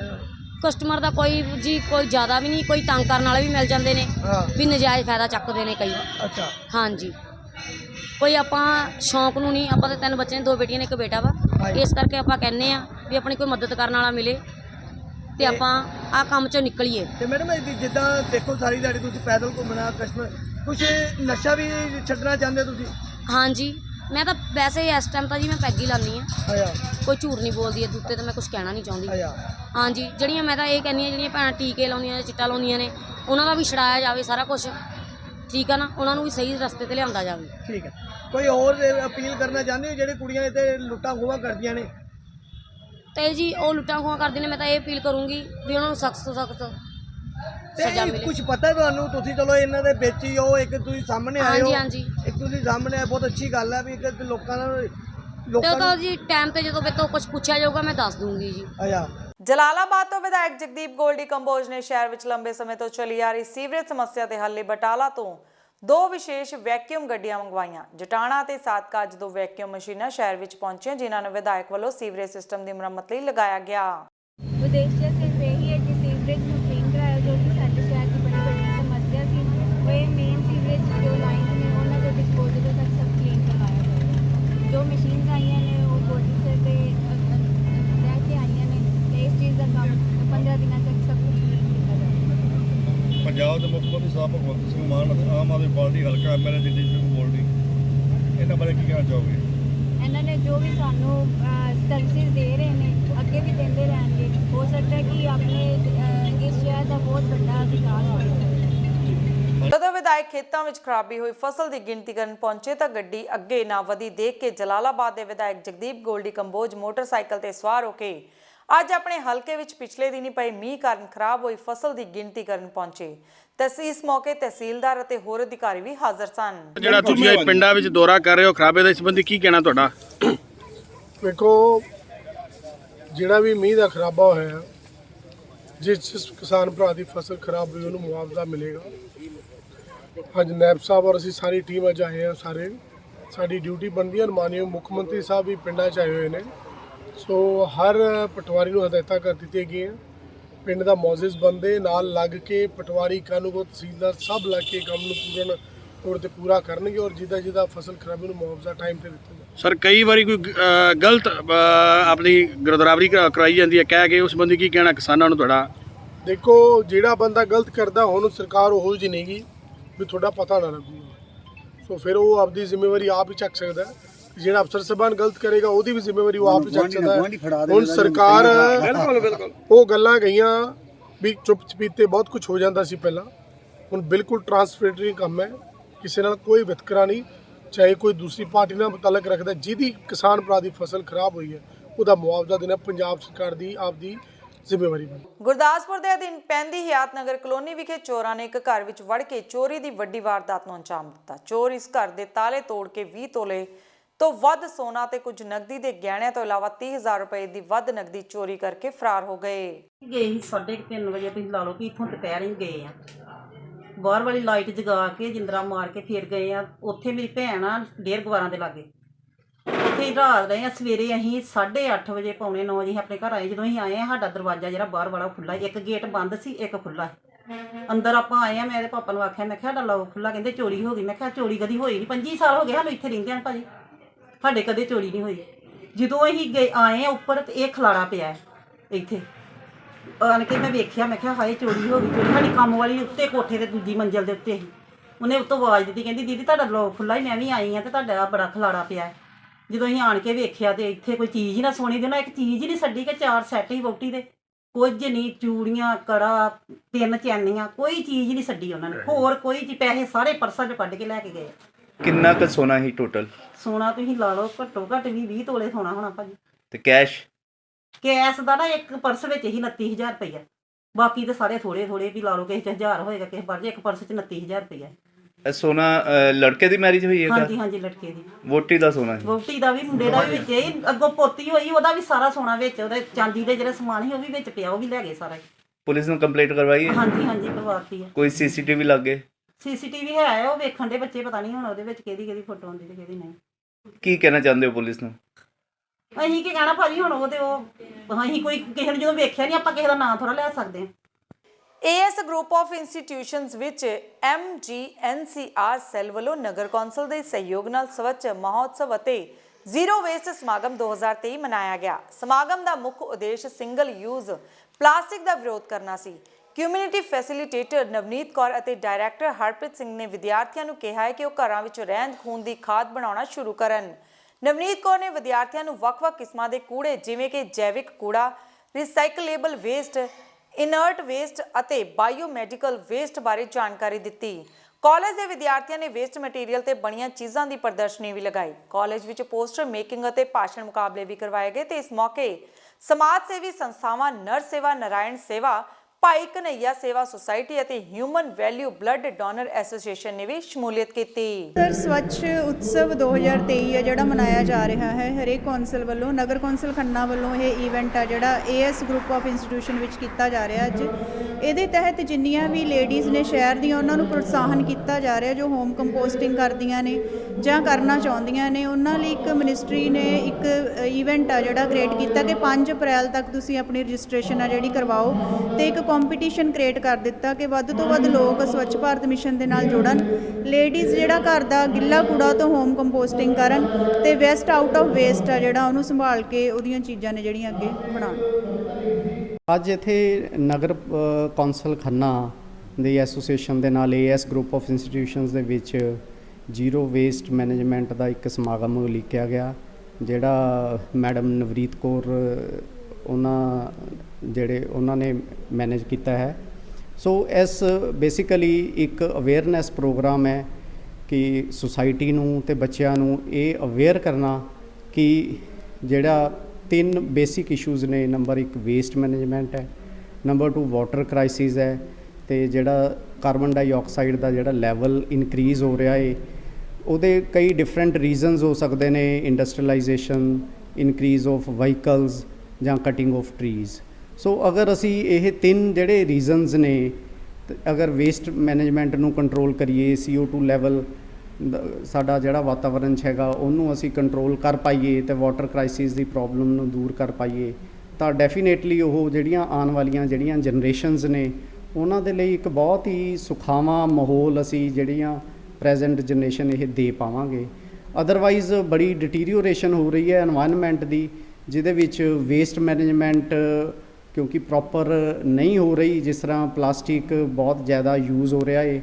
ਸੋ ਗੌਰਮੈਂਟ ਨੇ ਪਿਛਲੇ ਦਿਨੇ ਸਾਡੀ ਜਿਹੜੀ ਪੰਜਾਬ ਗੌਰਮੈਂਟ ਹੈ ਜਾਂ ਸੈਂਟਰ ਗੌਰਮੈਂਟ ਹੈ ਬੜੇ ਅੱਛੇ ਫੈਸਲੇ ਲਏ ਨੇ। ਪੋਲੀਥੀਨ ਬੈਗਸ ਉਹਨਾਂ ਨੇ ਬੈਨ ਕੀਤੇ ਗਏ ਹੈਗੇ ਨੇ। ਸੋ ਉਹਦੇ ਨਾਲ ਮੈਨੂੰ ਲੱਗਦਾ ਅਗਰ ਇਸ ਤਰ੍ਹਾਂ ਦੇ ਪਲਾਸਟਿਕ ਨੂੰ ਬੈਨ ਕਰਨ ਦੇ ਹੋਰ ਵੀ ਇੱਦਾਂ ਦੇ ਅਗਰ ਡਿਸੀਜ਼ਨ ਲਏ ਜਾਣਗੇ ਤਾਂ ਡੈਫੀਨੇਟਲੀ ਜਿਹੜਾ ਵੇਸਟ ਮੈਨੇਜਮੈਂਟ ਦੀ ਜਿਹੜੀ ਦਿੱਕਤ ਹੈ ਸਾਡੀ ਸੁਸਾਇਟੀ ਦੇ ਵਿੱਚ ਉਹਨੂੰ ਅਸੀਂ ਬੜੇ ਸੁਚੱਜੇ ਢੰਗ ਦੇ ਨਾਲ ਸੋਲਵ ਕਰ ਪਾਵਾਂਗੇ। ਸੋ ਸਾਡੀ ਨਗਰ ਪਾਲਿਕਾ ਵੀ ਬੜਾ ਅੱਛੇ ਤਰੀਕੇ ਦੇ ਨਾਲ ਵੇਸਟ ਮੈਨੇਜਮੈਂਟ ਦੀ ਪ੍ਰੋਬਲਮਸ ਨੂੰ ਹੁਣ ਦੂਰ ਕਰ ਰਹੀ ਹੈ। ਭਾਰਤੀ ਕਿਸਾਨ ਯੂਨੀਅਨ ਏਕਤਾ ਡਕੌਦਾ ਦੇ ਵਫਦ ਨੇ ਅੱਜ ਡਿਪਟੀ ਕਮਿਸ਼ਨਰ ਦਫ਼ਤਰ ਪਹੁੰਚ ਕੇ ਆਪਣਾ ਮੰਗ ਪੱਤਰ ਸੌਂਪਿਆ ਤੇ ਮੀਂਹ ਕਾਰਨ ਕਣਕ ਅਤੇ ਹੋਰ ਫਸਲਾਂ ਦੇ ਹੋਏ ਨੁਕਸਾਨ ਦੇ ਮੱਦੇਨਜ਼ਰ ਮੁਆਵਜ਼ੇ ਦੀ ਮੰਗ ਕੀਤੀ।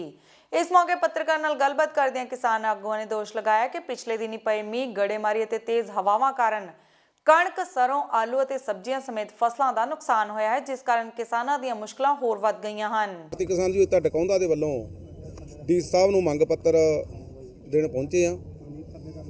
ਉਹ ਮੰਗ ਪੱਤਰ ਦੇ ਵਿੱਚ ਜਿਹੜੀਆਂ ਸਾਡੀਆਂ ਮੰਗਾਂ ਨੇ ਉਹ ਦੇਖੋ ਬੜੀਆਂ ਸਾਫ਼ ਨੇ ਤੇ ਆਮ ਕਿਸਾਨਾਂ ਦੀਆਂ ਜ਼ਰੂਰੀ ਮੰਗਾਂ ਨੇ। ਜਿਹੜਾ ਹੁਣ ਆਪਾਂ ਨੂੰ ਪਤਾ ਜਿਹੜਾ ਹੁਣ ਮੌਸਮ ਖਰਾਬ ਹੋਇਆ, ਮੌਸਮ ਨੇ ਇੰਨੇ ਕੁ ਫਸਲਾਂ ਦੀ ਤਬਾਹੀ ਕੀਤੀ ਆ ਕਿ ਆਪਾਂ ਰੋਜ਼ ਆਏ ਦਿਨ ਵੀਡੀਓ ਦੇਖਦੇ ਕਿਵੇਂ ਸਾਡੇ ਕਿਸਾਨ ਭਰਾ ਜਿਨ੍ਹਾਂ ਨੇ 55 ਹਜ਼ਾਰ ਨੂੰ ਠੇਕੇ ਤੇ ਜ਼ਮੀਨਾਂ ਲਈਆਂ ਹੋਈਆਂ ਉਹ ਧਾਹਾਂ ਮਾਰ ਕੇ ਰੋ ਰਹੇ ਆ। ਪਾਣੀ ਫਸਲਾਂ ਦੇ ਵਿੱਚ ਇੰਨਾ ਜ਼ਿਆਦਾ ਹੋ ਗਿਆ ਤੇ ਇੱਕ ਜਿਹੜਾ ਬਰਬਰੋਲਾ ਇੰਨਾ ਤੇਜ਼ ਤੂਫਾਨ ਆਇਆ ਕਿ ਆਪਾਂ ਕਹ ਲਈਏ 100 ਦਾ 100% ਗੜੇਮਾਰੀ ਦੇ ਨਾਲ ਨੁਕਸਾਨ ਹੋ ਚੁੱਕਿਆ ਵਾ।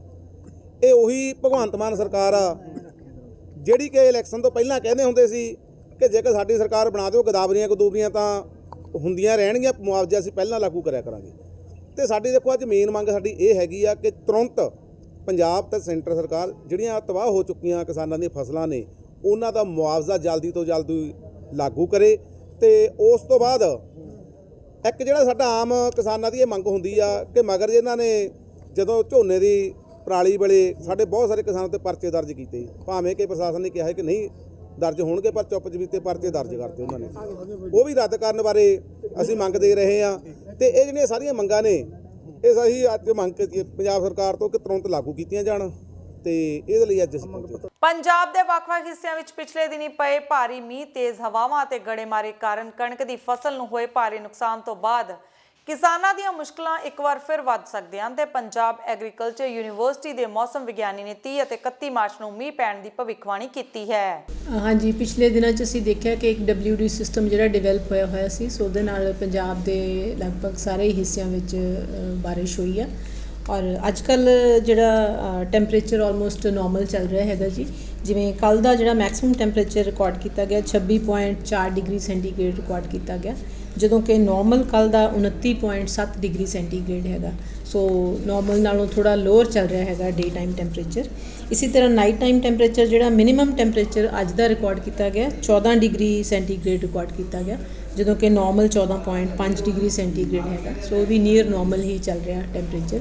ਔਰ ਆਉਣ ਵਾਲੇ ਜਿਹੜੇ 1-2 ਦਿਨ ਨੇ ਉਹਨਾਂ ਦੇ ਵਿੱਚ ਫਿਰ ਇੱਕ ਜਿਹੜਾ WD ਸਿਸਟਮ ਡਿਵੈਲਪ ਹੋ ਰਿਹਾ, ਸੋ ਉਹਦੇ ਨਾਲ ਸਾਰੇ ਪੰਜਾਬ 'ਚ ਕਿਤੇ 30 ਔਰ 31 ਤਰੀਕ ਨੂੰ ਜਿਹੜੀ ਹਲਕੀ ਬਾਰਿਸ਼ ਹੋ ਸਕਦੀ ਹੈ। ਇਹ ਪਿਛਲੇ ਦਿਨਾਂ 'ਚ ਵੀ ਅਸੀਂ ਦੇਖਿਆ ਕਿ ਹਵਾ ਵੀ ਕਾਫੀ ਤੇਜ਼ ਚੱਲੀ ਸੀਗੀ, ਬਾਰਿਸ਼ ਵੀ ਹੋਈ ਸੀਗੀ, ਸੋ ਉਹਦੇ ਨਾਲ ਕ੍ਰੌਪ ਨੂੰ ਨੁਕਸਾਨ ਹੋਇਆ ਕਿਉਂਕਿ ਹੁਣ ਜਿਹੜੀ ਕਣਕ ਦੀ ਕ੍ਰੌਪ ਹੈਗੀ ਆ ਮੈਚਿਓਰਿਟੀ 'ਤੇ ਹੈਗੀ ਆ, ਹੋਰ ਵੀ ਰੱਬੀ ਕ੍ਰੌਪਸ ਮੈਚਿਓਰਿਟੀ 'ਤੇ ਨੇ। ਸੋ ਇਹ ਜਿਹੜੀ ਹੁਣ ਬਾਰਿਸ਼ ਆ ਇਹ ਨੁਕਸਾਨ ਕਰ ਸਕਦੀ ਹੈ। ਪੁਰਾਣੀ ਰੰਜਿਸ਼ ਨੂੰ ਲੈ ਕੇ ਲੁਧਿਆਣਾ ਦੇ ਕੈਲਾਸ਼ ਚੌਂਕ ਨਜ਼ਦੀਕ 2 ਗੁੱਟ ਆਪਸ ਵਿੱਚ ਭਿੜ ਗਏ ਅਤੇ ਆਪਣੇ ਇੱਕ ਦੂਜੇ ਨਾਲ ਜੰਮ ਕੇ ਕੁੱਟਮਾਰ ਕੀਤੀ ਗਈ, ਜਿਸ ਨਾਲ 2 ਤੋਂ 3 ਲੋਕ ਜ਼ਖਮੀ ਹੋ ਗਏ। ਦੱਸਿਆ ਜਾ ਰਿਹਾ ਹੈ ਕਿ ਜਿਨ੍ਹਾਂ ਨੂੰ ਇਲਾਜ ਦੇ ਲਈ ਲੁਧਿਆਣਾ ਦੇ ਸਿਵਲ ਹਸਪਤਾਲ ਵਿਖੇ ਦਾਖਲ ਕਰਵਾਇਆ ਗਿਆ ਹੈ। ਮਿਲੀ ਸੀ ਇੱਥੇ ਜਿਹੜੇ ਬੰਦੇ ਮੋਮੋ ਦੀ ਰੇਹੜੀ ਲਾਉਂਦੇ ਆ ਤੇ ਜਗਦੰਬੇ ਮਾਰਕੀਟ ਪੈਂਦੀ ਹੈ ਵਰਿੰਦਾਵਨ ਰੋਡ ਤੇ 8 ਨੰਬਰ ਥਾਣੇ ਦਾ ਏਰੀਆ ਪੈਂਦਾ ਤੇ ਉੱਥੇ ਇਹਨਾਂ ਦੀ ਆਪਸ 'ਚ ਲੜਾਈ ਹੋ ਗਈ। ਜਿਨ੍ਹਾਂ ਦੇ ਜਿਹੜੇ ਬੰਦਿਆਂ ਨੂੰ ਸੱਟ ਲੱਗੀ ਹੈ ਉਹ ਫਿਲਹਾਲ ਸਿਵਲ ਹਸਪਤਾਲ ਦਾਖਲ ਹੈ ਤੇ ਉਹ ਜੇਰੇ ਇਲਾਜ ਨੇ, ਉਹਨਾਂ ਦਾ ਇਲਾਜ ਚੱਲ ਰਿਹਾ ਹੈ। ਸਾਡੀ ਇੱਕ ਟੀਮ ਆਲਰੇਡੀ ਉੱਥੇ ਡਿਸਪੈਚ ਹੋ ਚੁੱਕੀ ਹੈ, ਉਹ ਉੱਥੇ ਟੇਕ ਕੇਅਰ ਕਰ ਰਹੀ ਹੈ, ਉਹਨਾਂ ਦੇ ਬਿਆਨ ਲਿਖਾਉਣ ਨੂੰ ਪਹੁੰਚੀ ਹੋਈ ਹੈ ਤੇ ਨਾਲੇ ਉੱਥੇ ਆਪ ਵੀ ਦੇਖ ਰਹੀ ਹੈ ਉਹਨਾਂ ਦਾ ਜਿਹੜਾ ਮੈਡੀਕਲ ਟ੍ਰੀਟਮੈਂਟ ਚੰਗੀ ਤਰ੍ਹਾਂ ਹੋ ਜਾਏ। ਦੂਜੀ ਟੀਮ ਇੱਥੇ ਜਿਹੜੇ ਆਪਣੇ ਪਬਲਿਕ ਦੇ ਮੌਤਬਾਰ ਵਧੀਆ ਚੰਗੇ ਬੰਦੇ ਇੱਥੇ ਆਏ ਹੋਏ ਨੇ ਜਿਹੜੇ ਕਿ ਫਿਕਰ ਕਰਦੇ ਆ ਕਿ ਉਹਨਾਂ ਦੇ ਨਾਲ ਪ੍ਰੋਪਰ ਇਨਸਾਫ ਹੋਵੇ ਤੇ ਆਪਣੀ SHO ਜਿਹੜੇ 5 ਨੰਬਰ ਹੈਗੇ ਆ, ਮੈਂ ਵੀ ਇੱਥੇ ਹਾਂ, ਉਹਨਾਂ ਨਾਲ ਅਸੀਂ ਗੱਲਬਾਤ ਕਰ ਰਹੇ ਹਾਂ ਤਾਂ ਕਿ ਇੱਥੇ ਆਪਣਾ ਜਿਹੜਾ ਇੱਕ ਪੀਸਫੁਲ ਤਰੀਕੇ ਨਾਲ ਆਪਾਂ ਇਹਨੂੰ ਡੀਲ ਕਰ ਸਕੀਏ। ਸਰ ਇੱਥੇ ਪਤਾ ਲੱਗਿਆ ਹੋਇਆ ਕਿ ਪਹਿਲਾਂ ਵੀ ਇਸ ਲੜਕੇ ਤੇ ਇਸੇ ਜਗ੍ਹਾ ਤੇ ਹਮਲਾ ਹੋਇਆ ਸੀਗਾ ਔਰ ਉਹ CCTV ਫੁਟੇਜ ਕਹਿੰਦੇ ਡਿਲੀਟ ਕਰ ਦਿੱਤੀ ਗਈ ਸੀਗੀ ਕਿ ਕੁਝ ਆਪਸ ਵਿੱਚ ਕਾਰਨਾ ਕਾਰਨ ਇਹ ਵੀ ਇੱਥੇ ਪਤਾ ਲੱਗਿਆ ਵੀ ਇਹਦੇ ਤੇ ਦੂਜੀ ਵਾਰੀ ਹਮਲਾ ਹੋਇਆ ਇਹਦੇ ਤੇ ਇਹੀ ਬੰਦੇ ਤੇ। ਅੱਜ ਕਿੰਨੇ ਜਣਿਆਂ ਨੇ ਹਮਲਾ ਕੀਤਾ ਲੱਗੇ? ਇਹ ਬੇਸਿਕਲੀ ਜਿਹੜੇ ਸਾਹਮਣੇ ਦਾ ਮੌਕੇ ਦਾ ਵਿਟਨੈਸ ਹਾਲੇ ਸਾਡੇ ਸਾਹਮਣੇ ਨਹੀਂ ਆਇਆ। ਨਾਲ ਦੀ ਸ਼ਾਪ ਤੇ ਕੈਮਰਾ ਲੱਗਿਆ ਹੋਇਆ, ਕੈਮਰੇ ਵਾਲਾ ਬੰਦਾ ਬਾਹਰ ਹੈ, ਉਹਨੂੰ ਵੀ ਅਸੀਂ ਬੁਲਾ ਰਹੇ ਹੈਗੇ ਆ। ਬਹੁਤ ਵਾਰ ਬੰਦਾ ਨਹੀਂ ਦੱਸਿਆ ਕਿ ਉਹ ਦੂਰ ਰਹਿੰਦਾ ਹੈ ਤੇ ਕੱਲ ਸਵੇਰੇ ਆਏ, ਕੋਸ਼ਿਸ਼ ਕਰ ਰਹੇ ਪਰ ਉਹ ਰਾਤ ਨੂੰ ਹੀ ਬੁਲਾ ਲਈਏ। ਜਿਹੜੇ ਆਪਣੇ ਮੀਡੀਆ ਦੇ ਸੱਜਣ ਦੱਸ ਰਹੇ ਪੁਰਾਣੀ ਲੜਾਈ ਦੇ ਬਾਰੇ, ਇਹਨੂੰ ਅਸੀਂ ਇੱਕ ਵਾਰੀ ਰਿਕਾਰਡ ਚੈੱਕ ਕਰ ਲੈਨੇ, ਵੈਰੀਫਾਈ ਕਰਕੇ ਹੀ ਮੈਂ ਦੱਸ ਸਕਦਾ। ਫਿਲਹਾਲ ਮੈਂ ਕਮੈਂਟ ਨਹੀਂ ਕਰ ਸਕਦਾ। ਆਪਣੇ ਲਈ ਸਭ ਤੋਂ ਇੰਪੋਰਟੈਂਟ ਹੈ ਜਿਹੜੇ ਬੰਦੇ ਨੂੰ ਸੱਟ ਲੱਗੀ ਹੈ ਫਿਲਹਾਲ ਉਹਦਾ ਪ੍ਰੋਪਰ ਮੈਡੀਕਲ ਟ੍ਰੀਟਮੈਂਟ ਹੋ, ਉਹਦਾ ਸਟੇਟਮੈਂਟ ਦਿੱਤਾ ਜਾ ਸਕੇ। ਜਿਹੜੀ ਗੱਲ ਹੈ ਉਹਦੇ ਬਿਆਨ ਤੇ ਆ ਕੇ ਕਾਨੂੰਨੀ ਕਾਰਵਾਈ ਕੀਤੀ ਜਾਵੇ। ਕਿੰਨੇ ਦੱਸਦੇ ਪੁਰਾਣੀ ਰੰਜਿਸ਼ ਹੀ ਹੈ ਉਹ ਇੱਕ ਵਾਰੀ ਚੈੱਕ ਕਿੰਨੇ ਲੋਕ ਜ਼ਖਮੀ? ਕਰੀਬ 2 ਤੋਂ 3 ਲੋਕ ਦੱਸ ਰਹੇ ਹੈਗੇ ਆ। ਉਹ ਇੱਥੇ ਉਹਨਾਂ ਨੂੰ ਸੱਟ ਲੱਗੀ ਹੈ, ਉਹ ਉੱਥੇ ਜੇਰੇ ਇਲਾਜ ਹਨ ਸਿਵਲ ਹਸਪਤਾਲ 'ਚ ਤੇ ਆਪਾਂ ਇੱਕ ਟੀਮ ਜਿਹੜੀ ਉੱਥੇ ਪਹੁੰਚੀ ਹੈ ਉਹ ਉੱਧਰ ਕਾਰਵਾਈ ਕਰ ਰਹੀ ਹੈ। ਸਰ ਕਿੰਨੇ ਲੋਕ ਹਮਲਾ ਕਰਨ ਆਏ ਸੀ? ਜਿਹੜੇ ਉਹ ਆਪਾਂ ਮੁਹੱਲੇ ਤੋਂ ਹੀ ਪਤਾ ਲਗਾਇਆ ਕਿ ਕਰੀਬ 3 ਤੋਂ 4 ਬੰਦੇ ਹੋ ਸਕਦੇ ਹਨ ਜਿਹੜੇ ਜਿਨ੍ਹਾਂ ਨੇ ਉਹਨਾਂ ਤੇ ਹਮਲਾ ਕੀਤਾ। ਬਾਕੀ ਇੱਕ ਵਾਰੀ ਉਹਨਾਂ ਦੇ ਜਦੋਂ ਅਸੀਂ ਉਹਨਾਂ ਨੂੰ ਜਾ ਕੇ ਉਹਨਾਂ ਦੇ ਬਿਆਨ ਲੈਂਦੇ ਉਸ ਤੋਂ ਬਾਅਦ ਹੀ ਜਿਹੜੀ ਅਸਲ ਗੱਲ ਸਾਹਮਣੇ ਆਈ। ਸਰ ਇੱਕ ਮਹੱਲੇ ਵਾਲਿਆਂ ਦਾ ਕਹਿਣਾ ਕਿ ਇੱਥੇ ਹੂਟਿੰਗ ਬਹੁਤ ਹੈ, ਇੱਥੇ ਪਹਿਲਾਂ ਵੀ ਐਦਾਂ ਲੜਕੇ ਹੂਟਿੰਗ ਕਰਦੇ ਆ, ਖੱਪਖਾਨੀ ਕਰਦੇ ਆ ਇਸ ਦੁਕਾਨ ਦੇ ਉੱਤੇ। ਇਸ ਏਰੀਏ ਦੇ ਵਿੱਚ ਆਪਣੀ ਜਿਹੜੀ ਗਸ਼ਤ ਹੈਗੀ ਉਹ ਲਗਾਤਾਰ ਜਾਰੀ ਹੈ। ਆਪਣੇ SHO ਸਾਹਿਬ, ਆਪਣੇ PCR ਸਾਰੇ ਹੀ ਇੱਥੇ ਗਸ਼ਤ ਕਰਦੇ ਹਨ, ਬਟ ਇਹੋ ਜਿਹੇ ਅਨਸਰ ਜਿਹੜੇ ਕਿ ਇਸ ਤਰੀਕੇ ਦੀ ਹਰਕਤ ਕਰਦੇ ਉਹਨਾਂ ਦੇ ਖਿਲਾਫ ਅਸੀਂ ਸਖਤ ਕਾਰਵਾਈ। ਸਰ ਇੱਕ ਛੋਟੀ ਜਿਹੀ ਮੈਂ ਗੱਲ ਪੁੱਛਣੀ ਹੈ ਤੁਹਾਨੂੰ। ਇੱਥੇ ਇੱਕ ਗੱਡੀ ਆ ਵਾਈਟ ਕਲਰ ਦੀ, ਗੱਡੀ ਵੀ ਬਹੁਤ ਵਧੀਆ ਹਰਿਆਣਾ ਨੰਬਰ ਦੀ ਆ ਔਰ ਉਹਦੇ ਤੇ ਲਾਲ ਬੱਤੀ ਉਹਨੇ ਲਗਾਈ ਹੋਈ ਆ ਔਰ ਉਸ ਤੋਂ ਬਾਅਦ ਉਹ ਹੂਟਰ ਵੀ ਬਹੁਤ ਮਾਰਦਾ ਵਾ ਔਰ ਨੰਬਰ 2 ਪੁਲਿਸ ਦਾ ਸਟicker ਵੀ ਉਹਨੇ ਲਾਇਆ। ਮੇਰੇ ਕੋਲ ਮੌਜੂਦਾ ਵੀਡੀਓ ਹੈਗੀ ਹੈ, ਮੈਂ ਤੁਹਾਨੂੰ ਦਿਖਾ ਸਕਦਾ। ਤੁਸੀਂ ਉਹ ਵੀਡੀਓ ਮੈਨੂੰ ਸੈਂਡ ਕਰ ਦਿਓ ਤੇ ਮੈਂ ਤੁਹਾਨੂੰ ਬਿਲਕੁਲ 100% ਮੈਂ ਤੁਹਾਡੇ ਨਾਲ ਆ ਤੇ ਮੈਂ ਤੁਹਾਨੂੰ 100% ਕਹਿਣਾ ਜੇ ਬੰਦਾ ਪ੍ਰਾਈਵੇਟ ਬੰਦਾ ਇਦਾਂ ਦੀ ਹਰਕਤ ਕਰਦਾ ਆਪਾਂ ਉਹਨੂੰ ਚਲਾਨ ਵੀ ਕਰਾਂਗੇ, ਉੱਤੇ ਪਰਚਾ ਦੇ ਕੇ ਉਹਨੂੰ ਅੰਦਰ ਵੀ ਕਰਾਂਗੇ 100%। ਠੀਕ ਹੈ ਠੀਕ ਹੈ। ਜ਼ਿਲ੍ਹਾ ਗੁਰਦਾਸਪੁਰ ਦੇ ਕਸਬਾ ਦੋਰਾਗਲਾ ਦੇ ਅਧੀਨ ਪਿੰਡ ਉਮਰਪੁਰਾ ਦੇ ਇੱਕ 37 ਸਾਲ ਦੇ ਨੌਜਵਾਨ ਦੀ ਪਟਨਾ ਸਾਹਿਬ 'ਚ ਪਾਣੀ ਦੇ ਤੇਜ਼ ਵਹਾਅ ਵਿੱਚ ਵਹਿ ਜਾਣ ਨਾਲ ਮੌਤ ਹੋ ਗਈ। ਜਿਵੇਂ ਹੀ ਮੌਤ ਦੀ ਖਬਰ ਉਸਦੇ ਪਿੰਡ ਪਹੁੰਚੀ ਤਾਂ ਪੂਰੇ ਪਿੰਡ ਵਿੱਚ ਸ਼ੋਕ ਦੀ ਲਹਿਰ ਦੌੜ ਗਈ। ਮ੍ਰਿਤਕ ਦੇ ਘਰ ਰਿਸ਼ਤੇਦਾਰ ਅਤੇ ਪਿੰਡ ਦੇ ਲੋਕ ਪਰਿਵਾਰ ਨਾਲ ਦੁੱਖ ਦਾ ਪ੍ਰਗਟਾਵਾ ਕਰਨ ਲਈ ਪਹੁੰਚ ਰਹੇ ਹਨ, ਜਦੋਂ ਕਿ ਅੱਜ ਮ੍ਰਿਤਕ ਦੀ ਲਾਸ਼ ਪਿੰਡ ਪਹੁੰਚ ਕੇ ਦੁਪਹਿਰ ਬਾਅਦ ਉਸ ਦਾ ਅੰਤਮ ਸੰਸਕਾਰ ਕੀਤਾ ਗਿਆ। ਜਵਾਨ ਪੁੱਤ ਦੇ ਕਾਲ ਚਲਾਣੇ ਕਰ ਜਾਣ ਕਾਰਨ ਪਰਿਵਾਰਕ ਮੈਂਬਰਾਂ ਦਾ ਰੋ ਰੋ ਕੇ ਬੁਰਾ ਹਾਲ ਹੈ। ਫੌਜ ਦੇ ਵਿੱਚ ਫੌਜ ਦੀ ਟ੍ਰੇਨਿੰਗ ਚੱਲ ਰਹੀ ਹੈ, ਰੋਟੀ ਕਮਾਉਣ ਵਾਸਤੇ ਗਿਆ ਬੱਚਾ ਬਾਹਰ, ਲੇਕਿਨ ਜੋ ਵੀ ਟ੍ਰੇਨਿੰਗ ਕਰਨੀ ਪੈਂਦੀ ਉਹਦੇ ਵਿੱਚ ਕੋਈ ਵੀ ਹਾਦਸਾ ਹੋ ਜਾਂਦਾ ਉਹਦੇ 'ਚ ਗੌਰਮੈਂਟ ਦੀ ਜ਼ਿੰਮੇਵਾਰੀ ਆਈ ਉਹ 'ਚ ਕੋਈ ਜ਼ਿੰਮੇਵਾਰੀ ਨਹੀਂ ਕਿ ਉਹ ਬੱਚਾ ਉਹਨਾਂ ਦੇ ਸਪੁਰਦ ਕੀਤਾ ਗਿਆ। ਪਿਛਲੇ ਮਹੀਨੇ ਦੀ 17-18 ਤਰੀਕ ਨੂੰ ਇਹ 20 ਦਿਨ ਦੀ ਕੈਜੂਅਲ ਛੁੱਟੀ ਕੱਟ ਕੇ ਘਰੋਂ ਗਿਆ, ਸੇਫ ਐਂਡ ਸਾਊਂਡ ਗਿਆ, ਕੋਈ ਇਹੋ ਜਿਹੀ ਪ੍ਰੋਬਲਮ ਨਹੀਂ। ਔਰ ਮੇਰੇ ਨਾਲ ਇਹ ਤੋਂ ਪਹਿਲੇ ਵੀ ਜਦੋਂ ਐਕਸਪਾਇਰਡ ਹੋਇਆ ਉਹ ਤੋਂ ਇੱਕ ਦਿਨ ਪਹਿਲੇ ਰਾਤ ਨੂੰ ਮੇਰੇ ਨਾਲ ਗੱਲ ਹੋਈ ਹੈ ਉਹਦੀ। ਇਹ ਅਚਾਨਕ ਹੀ ਇਹ ਜਿਹੜਾ ਕੰਮ ਹੋਇਆ ਵੀ ਅਚਾਨਕ ਹੀ ਨਦੀ ਦੇ ਵਿੱਚ ਐਕਸਰਸਾਈਜ਼ ਕਰਦਿਆਂ ਦੌਰਾਨ ਇਹ ਆਪਣੇ ਪਾਣੀ ਦੇ ਵਿੱਚ ਬਹਿ ਗਿਆ ਹੈਗਾ, ਜਿਹਦੇ ਵਿੱਚ ਕਾਰਨ ਡੁੱਬ ਗਿਆ ਹੈਗਾ ਔਰ ਐਕਸਪਾਇਰਡ ਹੋ ਗਿਆ। ਨੂੰਹ ਰਾਣੀ ਨੂੰ ਫੋਨ ਆਇਆ ਹੈਗਾ, ਉਹਨਾਂ ਫੋਨ ਕੀਤਾ ਹੈਗਾ ਵੀ ਬਈ ਆਪਣੇ ਕਿਸੇ ਸਿਆਣੇ ਬੰਦੇ ਨਾਲ ਗੱਲ ਕਰਾਓ। ਉਹ ਮੇਰੀ ਨੂੰਹ ਰਾਣੀ ਨੇ ਮੈਨੂੰ ਫੋਨ ਕੀਤਾ ਹੈਗਾ ਵੀ ਡੈਡੀ ਇੱਦਾਂ ਦਾ ਕਰਕੇ ਬਾਹਰੋਂ ਫੋਨ ਆਉਣ ਡਿਆ ਵੀ ਜਗਨ ਠੀਕ ਨਹੀਂ ਹੈਗਾ ਅਤੇ ਤੁਸੀਂ ਉਹਨਾਂ ਨਾਲ ਗੱਲ ਕਰੋ। ਮੈਨੂੰ ਨੰਬਰ ਦਿੱਤਾ, ਮੈਂ ਗੱਲ ਕੀਤੀ ਹੈ ਉਹਨਾਂ ਦੇ। ਫਿਰ ਮੈਨੂੰ ਕਮਾਂਡਰ ਨੇ ਜਾਂ ਉਹਨਾਂ ਦੇ ਕੰਟਰੋਲ ਰੂਮ ਨੇ ਮੇਰੇ ਨਾਲ ਗੱਲ ਕੀਤੀ ਹੈ। ਮਤਲਬ ਸਾਡੇ ਬੰਦੇ ਦੇ ਵਿੱਚ ਚਲਾ ਗਿਆ, ਸਾਨੂੰ ਬਹੁਤ ਦੁੱਖ ਦੀ ਗੱਲ ਹੈਗੀ ਹੈ ਅਤੇ ਪਰਮਾਤਮਾ ਇਹਨੂੰ ਆਤਮਾ ਨੂੰ ਸ਼ਾਂਤੀ ਦੇ।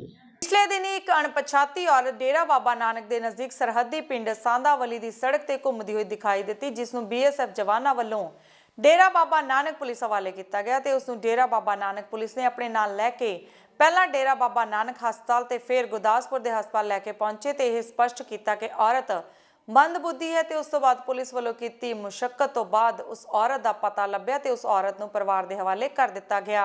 ਇੱਕ ਲੇਡੀ ਜਿਹੜੀ ਸਾਨੂੰ ਬਟਾਲੀਅਨ ਨੰਬਰ 89 ਨੇ ਸਾਧਨ ਵਾਲੀ ਪੋਸਟ ਦੇ ਕੋਲੋਂ ਉਹਨਾਂ ਨੂੰ ਮਿਲੀ ਸੀਗੀ, ਥੋੜੀ ਪੇਪਰੀ ਹਾਲਤ 'ਚ ਉੱਥੇ ਘੁੰਮ ਰਹੀ ਸੀ ਤੇ ਉਹਨਾਂ ਨੇ ਸਾਨੂੰ ਹੈਂਡਓਵਰ ਕੀਤਾ ਇਹਨੂੰ ਜਿਹੜੀ ਕਿ ਸਿਰਫ ਆਪਣਾ ਨਾਮ ਦੱਸ ਰਹੀ ਸੀ, ਰਾਜਕੁਮਾਰੀ ਵਾਈਫ ਆਫ ਜਗਦੀਸ਼। ਤੇ ਉਸ ਤੋਂ ਬਾਅਦ ਅਸੀਂ ਉਹਨੂੰ ਲੈ ਕੇ ਆਏ ਹਾਂ ਹਸਪੀਟਲ, ਲੈ ਕੇ ਗਏ ਸੀ ਉਹਦੇ ਮੈਡੀਕਲ ਦੇ ਲਈ, ਜਿੱਥੇ ਡਾਕਟਰ ਨੇ ਉਹਨੂੰ ਲਿਖਿਆ ਕਿ seems to be mentally unstable. So ਉਸ ਤੋਂ ਬਾਅਦ ਅਸੀਂ ਉਹਨਾਂ ਨੂੰ ਰਾਤ ਕੱਲ੍ਹ ਉਹਨਾਂ ਨੇ ਹੈਂਡਓਵਰ ਕਰੀ ਸੀ, ਰਾਤ ਫਿਰ ਅਸੀਂ ਉਹਨਾਂ ਨੂੰ ਸਿਵਲ ਹਸਪੀਟਲ ਗੁਰਦਾਸਪੁਰ ਲੈ ਕੇ ਗਏ ਸੀ। ਪਿਛਲੇ ਦਿਨੀ ਹੋਈ ਬੇਮੌਸਮੀ ਬਰਸਾਤ ਕਾਰਨ ਨੁਕਸਾਨੀਆਂ ਫਸਲਾਂ ਦਾ ਜਾਇਜ਼ਾ ਲੈਣ ਲਈ ਕੈਬਨਿਟ ਮੰਤਰੀ ਡਾਕਟਰ ਬਲਜੀਤ ਕੌਰ ਹਲਕਾ ਮਲੋਟ ਦੇ ਪਿੰਡਾਂ ਕਿੰਗਰਾ, ਦਾਨੇਵਾਲਾ, ਰਬੜੀਆ, ਇਨਾ ਖੇੜਾ ਵਿਖੇ ਪਹੁੰਚੇ ਅਤੇ ਉਹਨਾਂ ਖਰਾਬ ਕਣਕ ਦੀ ਫਸਲ ਦਾ ਜਾਇਜ਼ਾ ਲਿਆ ਤੇ ਕਿਸਾਨਾਂ ਨੂੰ ਵਿਸ਼ਵਾਸ ਦਿਵਾਇਆ ਕਿ ਪੰਜਾਬ ਸਰਕਾਰ ਵੱਲੋਂ ਕਿਸਾਨਾਂ ਦੀਆਂ ਖਰਾਬ ਹੋਈਆਂ ਫਸਲਾਂ ਦੇ ਮੁਆਵਜ਼ੇ ਲਈ ਐਲਾਨ ਕਰ ਦਿੱਤਾ ਹੈ ਤੇ ਜਲਦੀ ਹੀ ਮੁਆਵਜ਼ਾ ਕਿਸਾਨਾਂ ਦੇ ਖਾਤਿਆਂ ਵਿੱਚ ਭੇਜਿਆ ਜਾਵੇਗਾ। ਜੇ ਕੰਪੈਰੀਟਿਵਲੀ ਪੰਜਾਬ ਦੇਖੀਏ ਤਾਂ ਕਿਉਂਕਿ ਪਹਿਲਾਂ ਵੀ ਇਹ ਏਰੀਆ ਜਿਹੜੇ ਸੇਮ ਦੀ ਮਾਰ ਹੇਠ ਨੇ, ਸੋ ਮਲੋਟ ਤੇ ਲੰਬੀ ਦਾ ਜਿਹੜਾ ਏਰੀਆ ਜ਼ਿਆਦਾ ਪ੍ਰਭਾਵਿਤ ਹੈ। ਇਸੇ ਕਰਕੇ ਸੀਐਮ ਸਾਹਿਬ ਨੇ ਖੁਦ ਵੀ ਵਿਜ਼ਿਟ ਕੀਤਾ ਸੀ। ਸੋ ਪਿੰਡ ਜਾ ਕੇ ਅੱਜ ਮੈਂ ਵੀ ਦੇਖ ਰਹੀ ਹਾਂ, ਪਹਿਲਾਂ ਵੀ 3-4 ਪਿੰਡ ਦੇਖੇ ਸੀ, ਅੱਜ ਵੀ ਕਾਫੀ ਪਿੰਡਾਂ ਦੇ ਵਿੱਚ ਜਾਣਾ। ਸੋ ਜਿਵੇਂ ਲੱਗਦਾ, ਬਾਕੀ ਮਾਨ ਸਾਹਿਬ ਨੇ ਵੀ ਕਿਹਾ ਸੀ ਕਿ ਅਸੀਂ ਮੁਆਵਜ਼ਾ ਜਲਦ ਦੇਵਾਂਗੇ, ਕੋਸ਼ਿਸ਼ ਕਰਾਂਗੇ ਕਿ ਜਿੰਨਾ ਵੀ ਨੁਕਸਾਨ ਕਿਸਾਨਾਂ ਦਾ ਹੋਇਆ, ਜਿੰਨੀ ਕੁ ਅਸੀਂ ਮੱਲਮ ਉਹਨਾਂ ਦੇ ਜ਼ਖਮਾਂ ਤੇ ਲਗਾ ਸਕਦੇ ਹਾਂ, ਜਲਦ ਤੋਂ ਜਲਦ। ਕਪੂਰਥਲਾ ਜ਼ਿਲ੍ਹਾ ਪੁਲਿਸ ਨੇ ਜ਼ਿਲ੍ਹੇ ਵਿੱਚ ਅਮਨ ਕਾਨੂੰਨ ਦੀ ਸਥਿਤੀ ਬਰਕਰਾਰ ਰੱਖਣ ਲਈ ਸਰਗਰਮੀ ਵਧਾ ਦਿੱਤੀ ਹੈ ਤੇ ਇਸੇ ਤਹਿਤ ਅੱਜ ਐਸਪੀਟੀ ਹਰਵਿੰਦਰ ਸਿੰਘ ਦੀ ਅਗਵਾਈ ਹੇਠ 150 ਪੁਲਿਸ ਮੁਲਾਜ਼ਮਾਂ ਸਮੇਤ ਸ਼ਹਿਰ ਦੇ ਵੱਖ-ਵੱਖ ਇਲਾਕਿਆਂ ਵਿੱਚ ਫਲੈਗ ਮਾਰਚ ਕੱਢਿਆ ਗਿਆ। ਐਸਪੀਡੀ ਹਰਵਿੰਦਰ ਸਿੰਘ ਨੇ ਇਸ ਗਤੀਵਿਧੀ ਨੂੰ ਉੱਚ ਅਧਿਕਾਰੀਆਂ ਦੇ ਨਿਰਦੇਸ਼ਾਂ ਤਹਿਤ ਫਲੈਗ ਮਾਰਚ ਕੱਢਣ ਲਈ ਵੀ ਕਿਹਾ ਹੈ ਤੇ ਸੰਵੇਦਨਸ਼ੀਲ ਅਤੇ ਜਨਤਕ ਥਾਵਾਂ ਤੇ ਗੰਭੀਰਤਾ ਨਾਲ ਚੈਕਿੰਗ ਕੀਤੀ ਜਾਵੇ। ਦੱਸ ਦਈਏ ਕਿ ਸੂਬੇ ਵਿੱਚ ਅਮਨ ਕਾਨੂੰਨ ਦੀ ਸਥਿਤੀ ਨੂੰ ਬਣਾਈ ਰੱਖਣ ਅਤੇ ਲੋਕਾਂ ਨੂੰ ਸੁਰੱਖਿਆ ਦੀ ਭਾਵਨਾ ਦੇਣ ਦੇ ਇਰਾਦੇ ਨਾਲ ਸਾਰੇ ਜ਼ਿਲ੍ਹਿਆਂ ਦੀ ਪੁਲਿਸ ਨੂੰ ਸਰਗਰਮ ਰਹਿਣ ਦੇ ਆਦੇਸ਼ ਦਿੱਤੇ ਗਏ ਹਨ। ਪੇਸ਼ ਹੈ ਕਪੂਰਥਲਾ ਤੋਂ ਸਾਡੇ ਪੱਤਰਕਾਰ ਰਜਿੰਦਰ ਸ਼ਰਮਾ ਦੀ ਇਹ ਖਾਸ ਰਿਪੋਰਟ। ਅੰਤੀ ਕੈਮਰਾ ਕੱਢਣ ਵਾਸਤੇ ਅਸੀਂ ਕੱਢ ਰਹੇ ਹਾਂ। ਡੀਜੀਪੀ ਸਾਹਿਬ ਦਾ ਹੁਕਮ ਹੈ, ਐਸਐਸਪੀ ਸਾਹਿਬ ਸਰਦਾਰ ਰਾਜਪਾਲ ਸਿੰਘ ਸੰਧੂ ਸਾਹਿਬ ਦਾ ਹੁਕਮ ਹੈ। ਉਹਦੇ ਮੁਤਾਬਕ ਅਸੀਂ ਸਾਰੇ ਸ਼ੱਕੀ ਜਗ੍ਹਾ ਜਿਹੜੀਆਂ ਹੈਗੀਆਂ, ਬੱਸ ਸਟੈਂਡ ਹੋ ਗਿਆ, ਰੇਲਵੇ ਸਟੇਸ਼ਨ ਹੋ ਗਿਆ, ਭੀੜ ਭੜਕੇ ਵਾਲੇ ਏਰੀਏ ਹੋ ਗਏ, ਉਹ ਸਾਰੇ ਆਪਾਂ ਚੈੱਕ ਕਰ ਰਹੇ ਹਾਂ ਔਰ ਲੋਕਾਂ ਨੂੰ ਵੀ ਅਪੀਲ ਕਰ ਰਹੇ ਵੀ ਜੋ ਜਿੰਨੀ ਵੀ ਸ਼ਾਂਤੀ ਨੂੰ ਕਾਇਮ ਰੱਖਿਆ ਜਾਵੇ। ਵਾਹ ਵੇ ਮੇਰੇ ਮਾਲਕਾ ਤੇਰੇ ਰੰਗ ਨਿਆਰੇ, ਤੇਰੇ ਰੰਗ ਨਿਆਰੇ। ਇਹ ਜਿਹੀ ਕਹਾਵਤ ਬਟਾਲਾ ਦੇ ਸ਼ੁਕਰਪੁਰਾ ਮੁਹੱਲੇ ਵਿੱਚ ਸੱਚ ਹੁੰਦੀ ਦਿਖਾਈ ਦਿੱਤੀ ਜਦੋਂ ਇੱਕ 70 ਸਾਲਾਂ ਬਜ਼ੁਰਗ ਮਾਤਾ, ਜਿਸ ਦਾ ਸਿਰ ਦਾ ਸਾਈਂ ਵੀ ਉਸ ਨੂੰ ਵਿਛੋੜਾ ਦੇ ਕੇ ਚਲਾ ਗਿਆ ਤੇ ਰੱਬ ਨੇ ਵੀ ਉਸ ਮਾਂ ਦੀ ਕੁੱਖ ਨਹੀਂ ਭਰੀ ਅਤੇ ਉਹ ਆਪਣੇ ਮਾਤਾ ਖੰਡਰ ਰੂਪੀ ਘਰ ਵਿੱਚ ਦੁਰਲਭ ਭਰੀ ਜ਼ਿੰਦਗੀ ਜਿਉਣ ਲਈ ਮਜਬੂਰ ਹੈ। ਜਿਸ ਜਗ੍ਹਾ ਤੇ ਮਾਤਾ ਰਹਿ ਰਹੀ ਹੈ, ਸ਼ਾਇਦ ਉੱਥੇ ਜਾਨਵਰ ਵੀ ਰਹਿਣਾ ਪਸੰਦ ਨਾ ਕਰੇ, ਪਰ ਮਾਂ ਦੇ ਹਾਲਾਤ ਇਕੱਲੇ ਰਹਿ ਕੇ ਦਿਮਾਗ ਵੀ ਥੋੜਾ ਖਰਾਬ ਹੋ ਚੁੱਕਾ ਹੈ, ਪਰ ਹਿੰਮਤ ਨਹੀਂ ਹਾਰੀ। ਮਾਤਾ ਆਪਣਾ ਪੇਟ ਭਰਨ ਲਈ ਬਾਹਰੋਂ ਕੂੜਾ ਇਕੱਠਾ ਕਰਕੇ ਲਿਆਉਂਦੀ ਹੈ ਤੇ ਆਪਣੇ ਘਰ ਦਾ ਗੁਜ਼ਾਰਾ ਕਰਦੀ ਹੈ। ਮੈਂ ਉੱਥੇ ਚਲ ਜਾਂਦੇ ਸਾਫ਼ ਕਰਨ, ਮਿਰਚਾਂ ਵੀ ਉੱਥੇ ਜਾਣਾ ਕਰਨਾ। 40 ਰੁਪਏ ਰੋਜ਼ ਦੇ 30-40 ਬਣ ਜਾਂਦੇ। ਕੁਛ ਕਣਕ ਲਾਈ ਦੀ ਪਾਊ ਪਾਹਣਾ ਕੋ ਜਦੋਂ ਠੀਕ ਹੀ ਉਹਨਾਂ ਕੋ ਕਣਕ ਲਾਈ ਦੀ ਸੀ ਲੜ ਮਿਲ ਕੇ। ਹੁਣ ਪਰਸੋਂ ਸੁਣਾ ਕਲਾਈ ਦੀ ਨੂੰ ਕਹ ਕਣਕ ਲੈ ਜਾ। ਨਹੀਂ ਉਤਰਾ ਹੀ ਲੈਦੀ, ਉਹਨਾਂ ਦੀ ਦੁਕਾਨ ਤੇ ਸਫਾਈ ਕਰੀ ਦੀ। ਪੈਨਸ਼ਨ ਲੱਗੀ ਤੁਹਾਡੀ? ਪਹਿਲੇ ਲੱਗੀ, ਕੱਟੀ ਗਈ ਦੀ, ਮੁੜ ਕੇ ਨਹੀਂ ਲਾਈ ਕਿਸੇ ਨੇ। ਮਿੰਟੇ ਨੂੰ ਕਿਹਾ ਸੀ ਤੇ ਮਿੰਟਾ ਕਹਿੰਦੇ ਆਧਾਰ ਕਾਰਡ ਤੁਹਾਡਾ ਬਣੇਗਾ ਫੇਰ ਲੱਗਣੀ ਆ। ਆਧਾਰ ਕਾਰਡ ਵੀ ਨਹੀਂ ਬਣਿਆ? ਨਹੀਂ, ਮਿੰਟੇ ਨੂੰ ਕਿਹਾ ਸੀ ਤੇ ਉਹ ਕਹਿੰਦੇ ਆਧਾਰ ਕਾਰਡ ਬਣੇਗਾ ਫੇਰ ਲੱਗਣੀ ਦੀਦੀ। ਮਤਲਬ ਰਹਿੰਦੇ ਕਿੱਦਾਂ? ਘਰ ਦੇ ਹਾਲਾਤ, ਕਮਰੇ ਦੇ ਹਾਲਾਤ ਵੀ ਨਹੀਂ। ਕੱਲ ਸਾਡੇ ਕੋਲ ਰਾਜ ਰਾਣੀ ਅਤੇ ਮਹੱਲੇ ਦੀ ਲੇਡੀਜ਼ ਆਏ ਸੀਗੇ ਸਹਾਰਾ ਕਲੱਬ ਦੇ ਆਫਿਸ, ਔਰ ਅਸੀਂ ਉੱਥੇ ਸਾਰੇ ਬੈਠੇ ਹੋਏ ਸੀਗੇ। ਉਹਨੇ ਆ ਕੇ ਸਾਨੂੰ ਇਸ ਮਾਤਾ ਜੀ ਬੈਠੇ ਨੇ, ਕਾਂਤਾ ਜੀ, ਇਹਨਾਂ ਦੇ ਹਾਲਾਤ ਦੱਸੇ। ਜਦੋਂ ਹਾਲਾਤ ਸੁਣੇ ਸਾਡਾ ਮਨ ਬਹੁਤ ਖਰਾਬ ਹੋਇਆ। ਅਸੀਂ ਫਿਰ ਉਹਨਾਂ ਦੇ ਨਾਲ ਹੀ ਇਹਨਾਂ ਦੇ ਘਰ ਵੇਖਣ ਵਾਸਤੇ ਆਏ। ਜਦ ਘਰ ਦੇ ਹਾਲਾਤ ਵੇਖੇ ਆ ਕੇ ਤਾਂ ਇੱਕ ਮਾਤਾ ਜੀ ਇਹ ਨਰਕ ਭਰੀ ਜ਼ਿੰਦਗੀ ਜੀ ਰਹੇ ਨੇ, ਨਰਕ ਭਰੀ ਬਿਲਕੁਲ ਜਿਹਨੂੰ ਅਸੀਂ ਕਹਿ ਸਕਦੇ ਹਾਂ। ਨਾ ਮਾਤਾ ਦਾ ਕੋਈ ਨਲਕਾ ਹੈ, ਨਾ ਪਾਣੀ ਹੈ, ਨਾ ਬਾਥਰੂਮ ਹੈ, ਨਾ ਲੈਟਰਿਨ ਹੈ, ਔਰ ਨਾ ਹੀ ਕੋਈ ਸੌਣ ਦੇ ਜੁਗਾੜ ਹੈ, ਔਰ ਇੰਨਾ ਕਮਰਾ ਗੰਦਾ ਹੈ, ਔਰ ਇੰਨਾ ਕਵਾੜ ਮਾਤਾ ਜੀ ਨੇ ਕਮਰੇ 'ਚ ਇਕੱਠਾ ਕੀਤਾ ਹੈ ਕਿ ਵੇਖ ਕੇ ਬਹੁਤ ਮਨ ਖਰਾਬ ਹੋਇਆ। ਔਰ ਅਸੀਂ ਇੱਥੇ ਬੈਠੇ ਮੇਰੇ ਨਾਲ ਸਾਡੇ ਪ੍ਰਧਾਨ ਸਾਹਿਬ ਜਤਿੰਦਰ ਕੱਦ ਜੀ, ਸਾਡੇ ਚੇਅਰਮੈਨ ਸਾਹਿਬ ਕੂਲਰ ਸਾਹਿਬ, ਸਾਰੇ ਅਸੀਂ ਇਕੱਠੇ ਆਏ ਸੀਗੇ, ਔਰ ਨਾਲ ਸ਼ਰਮਾ ਜੀ, ਸਾਰੇ ਇੱਥੇ ਬੈਠੇ ਅਸੀਂ ਫੈਸਲਾ ਕੀਤਾ ਕਿ ਸਹਾਰਾ ਕਲੱਬ ਵੱਲੋਂ ਮਾਤਾ ਜੀ ਨੂੰ ਇੱਕ ਪੈਨਸ਼ਨ ਲਗਾ ਕੇ ਦਿੱਤੀ ਜਾਏਗੀ। ਕਮਰਾ ਸਾਰਾ ਵਧੀਆ ਕਰਕੇ, ਸਮਾਨ ਸਾਰਾ ਬਾਹਰ ਕੱਢ ਕੇ ਵਧੀਆ ਕਮਰਾ ਕਲੀਗਰਾ ਵਗੈਰਾ ਕਰਾ ਕੇ ਦਿੱਤਾ ਜਾਏਗਾ। ਔਰ ਅਸੀਂ ਨਲਕਾ ਵੀ ਲਵਾਉਣ ਦਾ ਵਾਅਦਾ ਕੀਤਾ ਸੀ, ਨਲਕਾ ਅੱਜ ਲੱਗ ਰਿਹਾ। ਔਰ ਅਸੀਂ ਬਾਥਰੂਮ ਬਣਾ ਕੇ ਦੇਵਾਂਗੇ, ਦਰਵਾਜ਼ੇ ਲਵਾ ਕੇ ਦੇਵਾਂਗੇ, ਪੱਖਾ ਵੀ ਲੱਗੇਗਾ, ਲਾਈਟ ਵੀ ਲੱਗੇਗੀ, ਤਾਂ ਕਿ ਮਾਤਾ ਜੀ ਸੋਹਣੀ ਜ਼ਿੰਦਗੀ ਭੋਗ ਸਕਣ। ਔਰ ਮੈਂ ਐਪਰੀਸ਼ੀਏਟ ਕਰਾਂਗਾ ਮਹੱਲੇ ਵਾਲਿਆਂ ਨੂੰ ਕਿ ਮਹੱਲੇ ਵਾਲੇ ਜੋ ਹੈ ਕਿ ਮਾਤਾ ਜੀ ਨੂੰ ਕਾਫੀ ਦੇਰ ਤੋਂ 3 ਟਾਈਮ ਦਾ ਖਾਣਾ ਦੇ ਰਿਹਾ, ਚਾਹ ਦੇ ਰਿਹਾ, ਪਾਣੀ ਦੇ ਰਿਹਾ। ਮੈਂ ਸ਼ਾਬਾਸ਼ ਦੇਣਾ ਦੁਬਾਰਾ ਮਹੱਲਾ ਨਿਵਾਸੀਆਂ ਨੂੰ ਕਿ ਅਗਰ ਮਾਤਾ ਜੀ ਕੋਈ 10 ਸਾਲ ਜੀ ਪਾਏ ਨੇ, ਇਸੇ ਕਰਕੇ ਜੀ ਪਾਏ ਨੇ ਕਿ ਮਹੱਲੇ ਵਾਲਿਆਂ ਨੇ ਬਹੁਤ ਸਹਿਯੋਗ ਕੀਤਾ। ਰਮਜ਼ਾਨ ਦਾ ਮਹੀਨਾ ਸ਼ੁਰੂ ਹੁੰਦਿਆਂ ਹੀ ਮਸਜਿਦਾਂ ਵਿੱਚ ਰੌਣਕਾਂ ਸ਼ੁਰੂ ਹੋ ਜਾਂਦੀਆਂ ਹਨ। ਅੱਜ ਰਮਜ਼ਾਨ ਮਹੀਨੇ ਦਾ 6ਵਾਂ ਰੋਜ਼ੇ ਦੀ ਇਫਤਾਰੀ ਜਾਮਾ ਮਸਜਿਦ ਕਿੱਕਰ ਬਾਜ਼ਾਰ ਵਿਖੇ ਹੋਈ ਤੇ ਇਸ ਮੌਕੇ ਤੇ ਪੱਤਰਕਾਰ ਨਾਲ ਗੱਲਬਾਤ ਕਰਦੇ ਹੋਏ ਮੌਲਵੀ ਰਮਜ਼ਾਨ ਨੇ ਦੱਸਿਆ ਕਿ ਇਹ ਮਹੀਨਾ ਰਹਿਮਤਾਂ ਅਤੇ ਬਰਕਤਾਂ ਵਾਲਾ ਹੈ ਤੇ ਰੋਜ਼ਾ ਕਿਉਂ ਰੱਖਿਆ ਜਾਂਦਾ ਹੈ। ਮੌਲਵੀ ਨੇ ਰਮਜ਼ਾਨ ਦੇ ਵਿਸਾਰ ਨਾਲ ਦੱਸਿਆ ਕਿ ਰੋਜ਼ਾ ਇਕੱਲਾ ਭੁੱਖਾ ਰਹਿਣਾ ਨਹੀਂ ਹੁੰਦਾ, ਇਸ ਮਹੀਨੇ ਅੱਲਾ ਦੀ ਬੰਦਗੀ ਕਰੋ ਅਤੇ ਸਬਾ ਹਾਸਲ ਕਰੋ। ਪੇਸ਼ ਹੈ ਬਠਿੰਡਾ ਤੋਂ ਸਾਡੇ ਪੱਤਰਕਾਰ ਮਾਸਟਰ ਖਾਨ ਦੀ ਇਹ ਰਿਪੋਰਟ। ਜਾਂਦੇ ਜਾਂਦੇ ਚੋਣਵੀਆਂ ਖਬਰਾਂ ਇੱਕ ਵਾਰ ਫੇਰ ਤੋਂ।